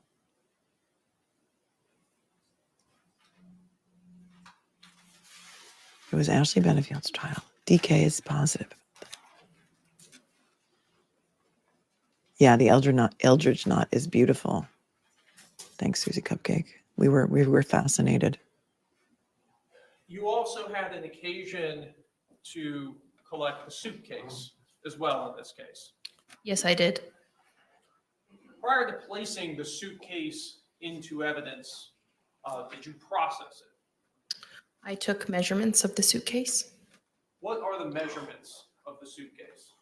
It was 28 inches in length, 20 inches wide, and 8 7/8 inches deep. Your Honor, at this time, may the witness step down from the stand and approach the clerk's area.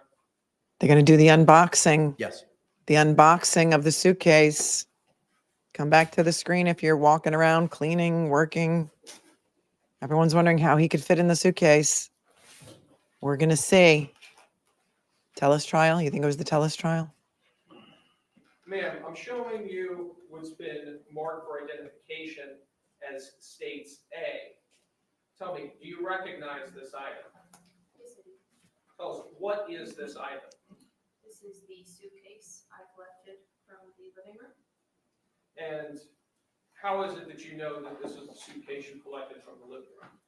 It has the Orange County Sheriff's Office evidence label that I labeled with the item description. It also They don't have a mic. Hunter, are waistcoats back in fashion right now? You sound like you might know. Ma'am, at this time, could you open States A and look at the contents of it to yourself? Many serial killers have a history of traumatic brain injuries, says Alpha She-Wolf. Best dark web mystery box ever, says the barbed one.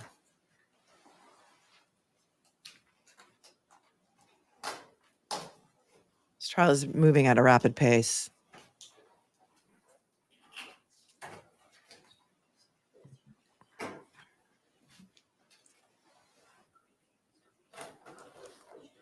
This is our 10th witness, I think.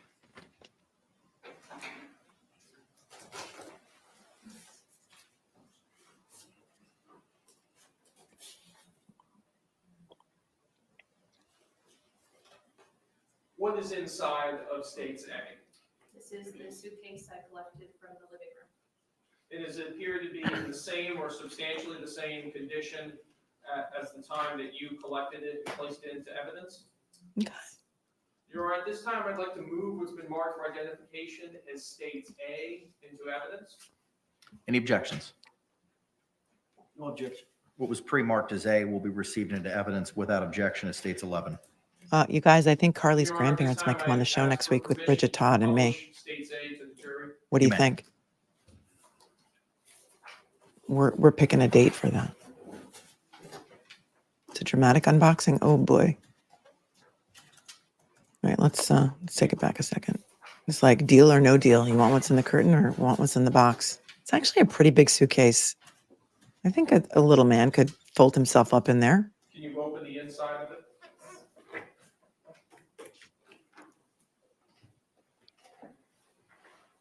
Dr. Pickett? TJ?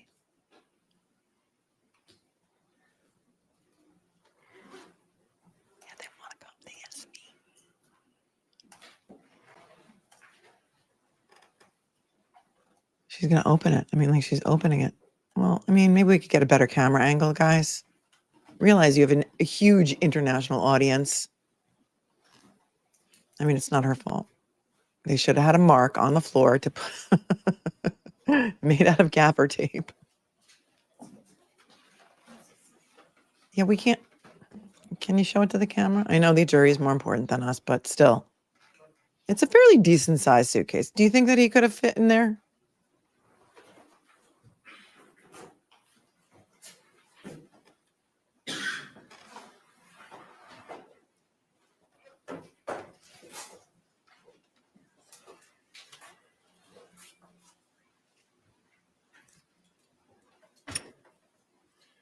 How easy is it to operate the zipper that closes the suitcase? It was a little difficult. It's got a paper clip for a zipper. I have no additional questions at this time. They said the dimensions were like 28 by cross-examination? 20. Rainy day. She did say what they were. Good afternoon.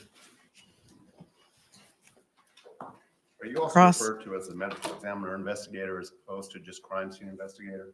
No, that is not my title. Do you do reports that the crime or that the medical examiner necessarily relies upon in the process of doing the autopsy and additional? Please use the mic. You would have to ask them. Who makes the decision at the scene as to what items will be photographed, and what items will be taken into custody, what items will necessarily be tested or analyzed? Dude. That's a Killing me, collaborative Smalls. effort between the crime scene investigator and the lead detective while on scene. That would be yourself, and who was the lead detective? The lead detective was Chelsea Kepsel. Now, Jacqueline you Smith. authored a report in this matter, did you not? Yes. And that report was utilized, if you in fact know, by the medical examiner in developing her autopsy report, was it not? I do not know. In your report, did you advise the medical or whomever might read your report that in fact the body had been removed from the suitcase by first offenders or first responders? No, I don't believe so. And we know that you have the capacity to do DNA analysis, correct? No, we process DNA or collect swabs for DNA, and then that's submitted to the Florida Department of Law Enforcement for conventional DNA analysis. So you did that with a sample from the inside of Sarah Boone's mouth. Her buccal swabs were submitted to the FDLE. And who made that decision? The detective and I. The suitcase dimensions, for those who are interested, are 28 inches by 20 inches by 8 inches, because Northwest is our attention payer. That's what I thought it was too. I just didn't remember that eight was the depth. Not to bother to do a DNA analysis on the blood from the items within the suitcase or the suitcase itself. That was a discussion between the detective and I. And you chose not to do that. No, we did not. You assumed that the blood inside the suitcase belonged to Jorge Torres, correct? There was blood observed in the suitcase. They didn't test the blood in the suitcase? Because you didn't bother to analyze it or have it analyzed, correct? The blood was not tested. Oh, wait a second. Now, Wait a second. That's a huge misstep in this investigation. How do you not test the blood in the suitcase? What? Steve Kelsey says, if the George don't fit, you must acquit. Rest in peace, Jorge Torres Jr. I'm not, and we're laughing with you, not at you. Her child could fit in there too. In fact, there were photographs published of her putting her kid in a suitcase years before. Okay. So how is it that they did not test the blood inside The suitcase. I'm going with the defensive. I came down and he was laying on the floor and I have no idea what the hell happened because I went to bed and he was a jerk. He was being a jerk. States Blood observed in the suitcase. that you don't know who that belonged to because you didn't bother to analyze it or have it analyzed, correct? The blood was not tested. Now, State's Exhibit B. The I back. think that's big. You took that into evidence. Was that again a collaborative decision by yourself and the lead detective? Yes. You got to test the blood to make sure that it's his blood. What efforts did you make to have the bat analyzed? Yeah, but she talked. But look, there's also a thing like false confessions. You still got to do the job. You still got to do the work, right?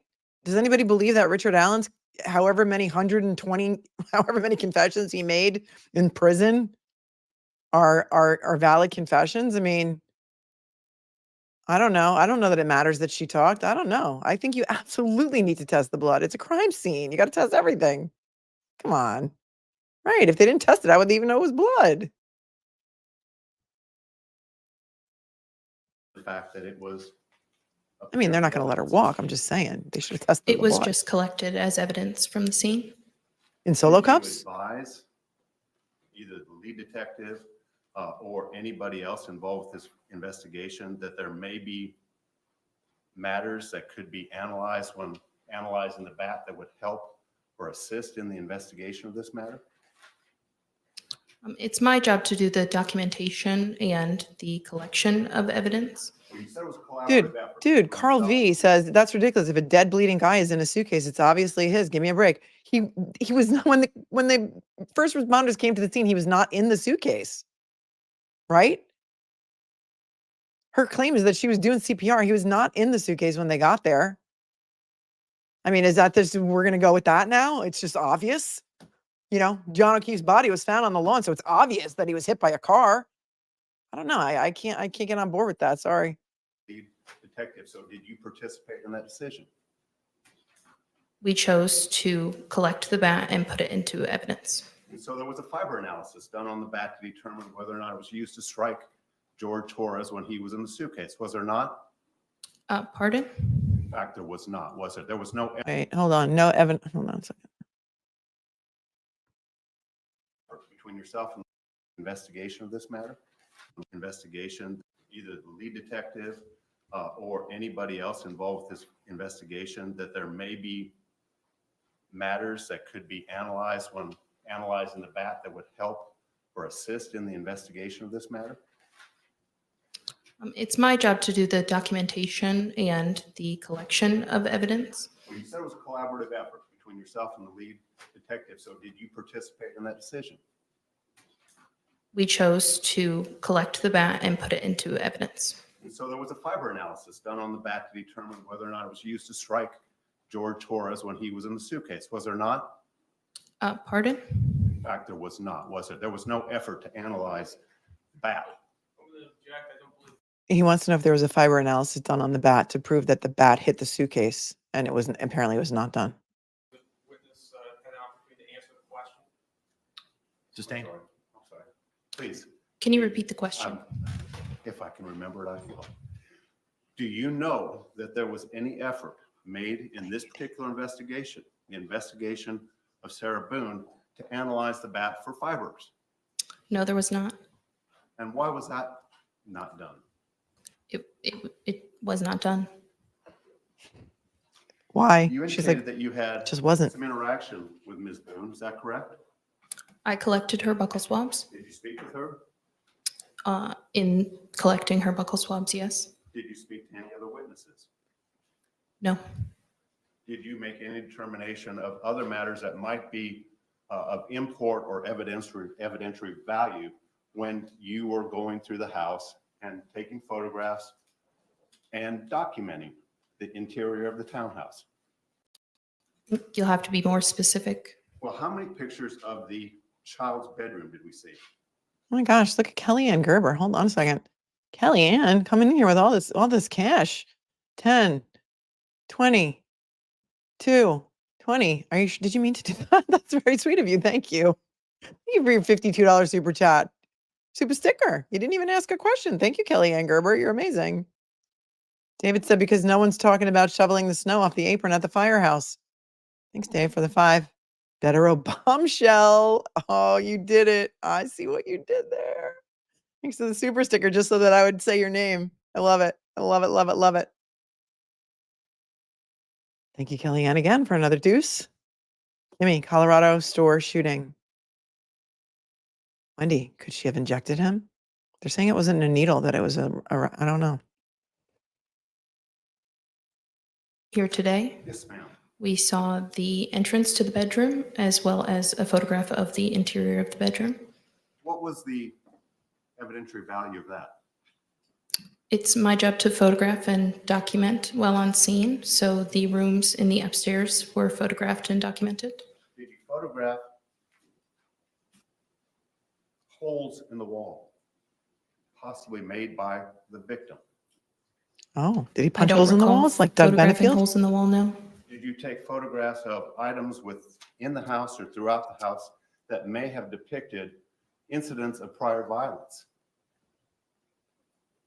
You'll have to be more specific. How about bloody pillowcases?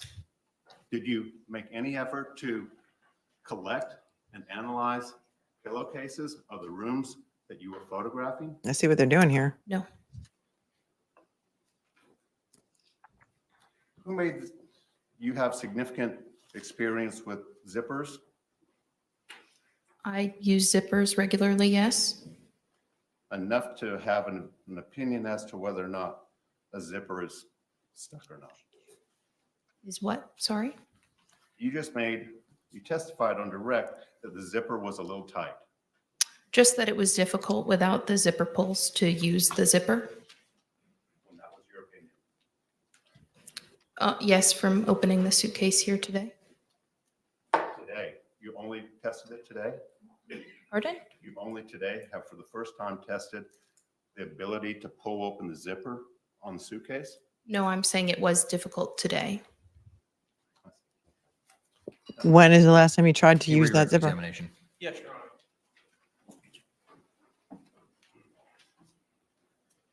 In this case, you documented the entirety of the house as you saw it. Yes. So every room in the house, They were all taken overall photographs. walls in the house. In the overall photographs, yes, they weren't all individually photographed, no. And you did not document or note any type of holes in the wall or any type of damage to the walls, anything like that. Not the walls, no. Is that something that would have been documented both photographically and also within your report? Yes. You also, as we've previously seen in the composite, saw the victim where he was laying in this case, correct? Yes. Was the victim, did he have blood on his mouth and on his face? Yes, he did. Did he have open wounds on his body? There was blood coming from his nose and his mouth. There was also some other areas like defects noted on his body. You also made contact with the defendant too, as well. Yes. Did you note any other wounds or cuts or anything else that was not documented that you haven't testified to? No. So no wounds, nothing on her. Not that I recall, no. No further questions. Patty's got Fresca in Can this Suffolk witness County. be released? Yes, Your Honor. Sarah's blood alcohol was never Can this witness tested. be released? Judge, we'd like her to be on call. Subject to recall, ma'am. Thank you. I mean, what would Ed Wallace say? Ed Wallace would be like, "You didn't test that blood? Are you kidding me?" Can the parties approach? You see what they're doing. They're trying to say there was holes in the walls. He was abusive before. You didn't document those things, but you took so many photographs of everything. Something about blood on a pillowcase. So maybe she's going to claim that he hit her that night and she was bleeding. And in fact, she bled on the pillowcase because she had a bloody nose from him. And that's why she was so afraid. I don't know, because she's just changed her story 100 times, which is why she's going to be able to testify or has to testify in narrative form In this because matter, it is 4:52. At this time, we're going to go ahead and take our recess for the evening. Madam Clerk has letters that I have signed regarding your jury service for you to provide to your employer. Court deputy will provide them to you in the deliberation get room before you notes. are released they for the get day. doctor's notes. I have a similar instruction to read to you that I gave you before the lunch hour. Jurors, you must not conduct any investigation on your own. This includes reading newspapers, watching television, or using means at all. Just tell us what time to come get back on information. Monday, Judge. Applies whether you are in the court and in the trial. Love you. Pre-trial. Fellow jurors about the case, ask questions about the trial. I want to stress again this case by using an electronic device. You must not use phones, computers. Wait, they can't use phones over the Or weekend? ask questions Hold on a about the second. trial. I want to stress again that just as you must not talk about this case face to face, you must not talk about this case by using an electronic device. You must not use phones, computers, or other come on electronic YouTube. devices to communicate. Do not send or accept any messages related to this case or your jury service. Bobby, we Do got not an discuss this emoji for case that. or ask for advice by any means at all, Bobby. including posting information on an internet website, chat room, or blog. With that, members of the jury, I'm going to release you back to the deliberation room for you to receive the paperwork for your employer. And we will see you at 9 a.m. this coming Monday, October 21st. I thank you for your sacrifice and your service. And October's almost over, and everyone stands when the jury leaves. Some jurisdictions they do, some they don't. I think it's State, respectful. anything else we need to discuss? Not from the state. Defense. All right, thank you all very much. We will see you at 9 a.m. Monday, October 21. I We're off drink the record. Dr. Pepper and I'm proud. I'm part of an original crowd. Okay. All right. Day one in the books for the Karen Reed. I'm sorry. For the Sarah Boone, Boone's Farm trial. Boone's Farm, Strawberry Hill. If you know, you know. Yannetti and Jackson Corruption Crushers. I asked before if Auntie was from Massachusetts, and she says not from Canton, LA. Oh, Manhattan Beach is that's where I want to move next. I'm out of here. I want to move to South Bay. Manhattan Beach, Redondo, Hermosa. Palos Verdes is really the dream, but people say it's too far away. I don't care. I like my privacy. But I digress. Following since Karen Reed, my niece is awesome. She recently lost her mom to cancer. So I'm all she has. Oh, prayers up for your niece who came in earlier with a super chat. We're so sorry for your loss. So you're all she has. You and me and my channel rock. No, you rock. You rock. You're the aunt of the year. And I'm sure that your niece appreciates you very, very, very, very much. And thanks for coming here and being part of our family. We love you guys.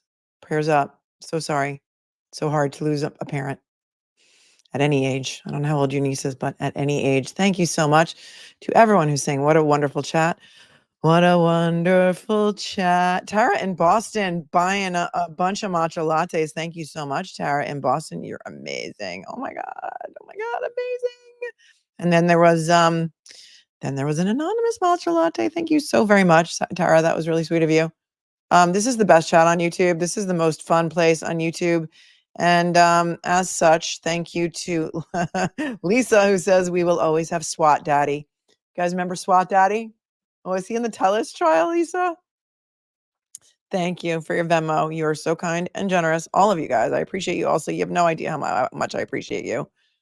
And Amy as well for the Venmo, thanking me for what I do. Thank you for watching. And thank you. You used to work in Manhattan Beach. Did you work for Skechers? Did you work for Skechers? Where did you work, Karen? Or in a restaurant? I love Manhattan Beach. It's my second home. So sorry for your loss, everyone. Hercules is like my favorite dive bar in the world. Karen Michael, if you know, you know. I want to show you guys a quick little thing that I got from my sister. Quick little thing. Because I know some of you will appreciate it, my fellow Dave Matthews fans. Let me just see if I can, pull it up here. Let's see.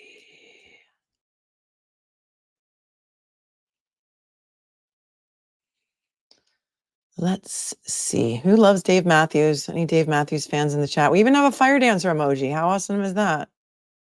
We do. Yes, we do. Okay, you ready? You might cry about it. Where's my Dave fans? Where are you going? Oh, where? I am no Superman. I have no answers for you. Guess where that is? Guess where that is? Anybody want to guess?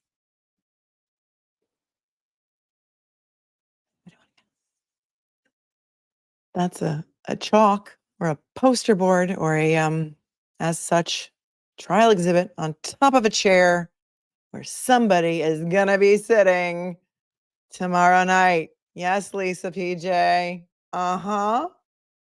Oh yes, oh yes, oh yeah. I don't think it's being televised tomorrow night, but it's being taped tomorrow night. Yeah. Yep. It's about time. If you know, you know. The Stone, that's one of my favorite songs. Thank you, Catching Crumbs. One of my favorites. As you know, every year I go to Cancun to see Dave Matthews, Dave and Tim on the beach. In fact, the rumor was that I was there with Alan Jackson last January, but alas, I was not. It was just a rumor started by some idiots, some twidiots. But every year he comes to Cancun and he plays on the beach for 3 nights with Tim Reynolds. If you know, you know, and it is fabulous. Dodo, Crash. Tell me your favorite Dave song. It's the Rock and Roll Hall of Fame induction. Yeah, that's freaking amazing. It's the seat holder. Yes, it is. It's the seat holder. So exciting. I've not been to the gorge. It's on my bucket list, Lisa, but I feel like it's so hard to get to the gorge. And it's like, that's a full-on commitment for the whole weekend, right? It's a full-on commitment. But I do love like Red Rocks, number 34. Yuri's math teacher knows. What would you say? What would you say? Oh yeah, Charlottesville in the house. Sinbad, I feel like Dave and I were in college at the same time, although I was not in Charlottesville. I was in Boulder. Isn't it? Don't you love it here, Beth? I love it. I love it that you're here too. It's relaxed, classy, and people are respectful. We're nice. We're kind. There is a kindness happening here. A kindness happening here. And we're here for it. We're starting a movement. We're no more trauma. Dave Matthews with Blues Traveler. You live 15 minutes from the gorge, D? It's beautiful up there in the Pacific Northwest. Oh, Catching Crumbs has chills right now. See, we can make things, happy things happen. Last night was the blood moon. The Better letter dropped on the blood moon. The Strand restaurant is amazing in Manhattan Beach. See, this is like a bunch of friends just like hanging out. I love the Strand. I love my first summer in Manhattan Beach was the summer of the pandemic, and my kids and I were locked down, and I'm like, let's go. We're going. We're just going. We're getting on a plane. We're going to California. We stayed out there for months. We rented a place out there, and the Strand. Actually, the Strand restaurant is in Manhattan Beach proper, unless there's another one in Redondo. We'll make the best of what's around. Yes, we will, Michelle. Don't drink the water. That's our Canton theme song. Venus Blue. Yeah, Glare hates Dave Matthews. I'm sorry. You walked into the wrong thing.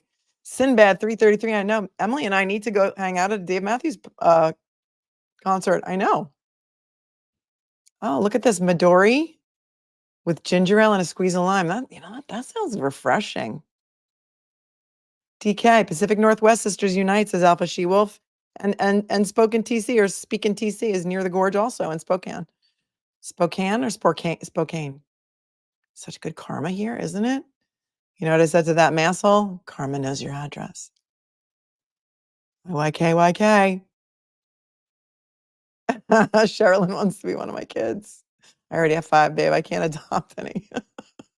I gotta not. Oh, tonight, 9 p.m. is the, oh, Mama She, that was so very generous of you to send a Cash App of a very generous amount. Thank you so much. I love that you're covering the Boone's Farm Barbie case. That's good. Last night was the super blood moon, I think. The 4th supermoon of the year. And Patty's telling us that the Rock and Roll Hall of Fame won't be on TV until New Year's Day. It's being taped tomorrow night. Cindy RN, saw Dave with the Rolling Stones back in the 90s at the Texas Motor Speedway. Wow, that's a show. Listen, I will still at any time or place go see the Rolling Stones in concert. Let me tell you something. Mick Jagger still has it. He's always had it. And it is, people are like, they're too old. I'm not going to go. I would go. Say goodbye. Say goodbye, Peg. That's a great, great song. Also, Hunter's Moon. It was the Hunter's Moon. I thought it was the Blood Moon. Was it the Hunter's Moon? Maybe. Okay. All right, you guys. Sorry to hear of your injury, Kelly Ann Gerber, and we hope that you're healing fast. Prayers up for Kelly, who was very generous super chatter today, and I appreciate each and every one of you. Thank you, as always, for being here with me today. Thank the moderators, because without the moderators, this place would not be a nice, friendly, funny place to be. And you know that because you may have tried in your life to survive in the court TV and or law and crime chat.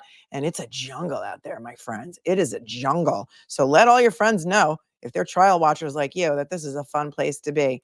And there is some stuff to cover on Karen Reed. I don't know if I can do it tonight. I'm going to try. So make sure you have the subscription bell set. Make sure you have the bell on so you get notifications. I may save it for tomorrow, so I have something for that. Law and crime chat is pure torture. But I feel like I've been doing 3 streams a day this week, and I kind of am tired. So let's see if I can take a nap or, have a second wind. But, if I go too late, then all of my European friends and all of my friends in the UK and all my Australian, it's hard. It's hard for them too. All right. My yellow flame, she dances. Love you guys. Hunter Blood. So I was right. It was a blood moon, right? Hunter Blood, super full moon. Thank you, Chick Eastwater. There is no jungle here. Thank you, Princess Mesh. It's so so good to see you. If Mark is hungry to talk, grab him quick. I got to get my voice back. I got to at least take a little break. So make sure you have your bell set. Okay. All right. Thanks, mods. Love you guys. Love you. Do all the YouTubers things that YouTube likes. Share the stream, like the stream, comment on the stream, click the like button, smash the thing, do the stuff and things. Congratulations to my friend, Dave Matthews. I couldn't be happier for you, buddy. Finally getting inducted. I mean, I have a selfie in my opening intro that he took at Jones Beach with me right there, like in the second row. All right. Thank you. I don't know yet, Christy. I'm working on it. Got to take a quick break. So make sure you have the bell set and keep coming back. Okay. Oh, I can whisper. Thanks, Stella. Thank you, Team Brittany. Love you. Love you all. Be cool, be kind, be classy. It's not hard. Waistcoats are back. Peace. And fiend.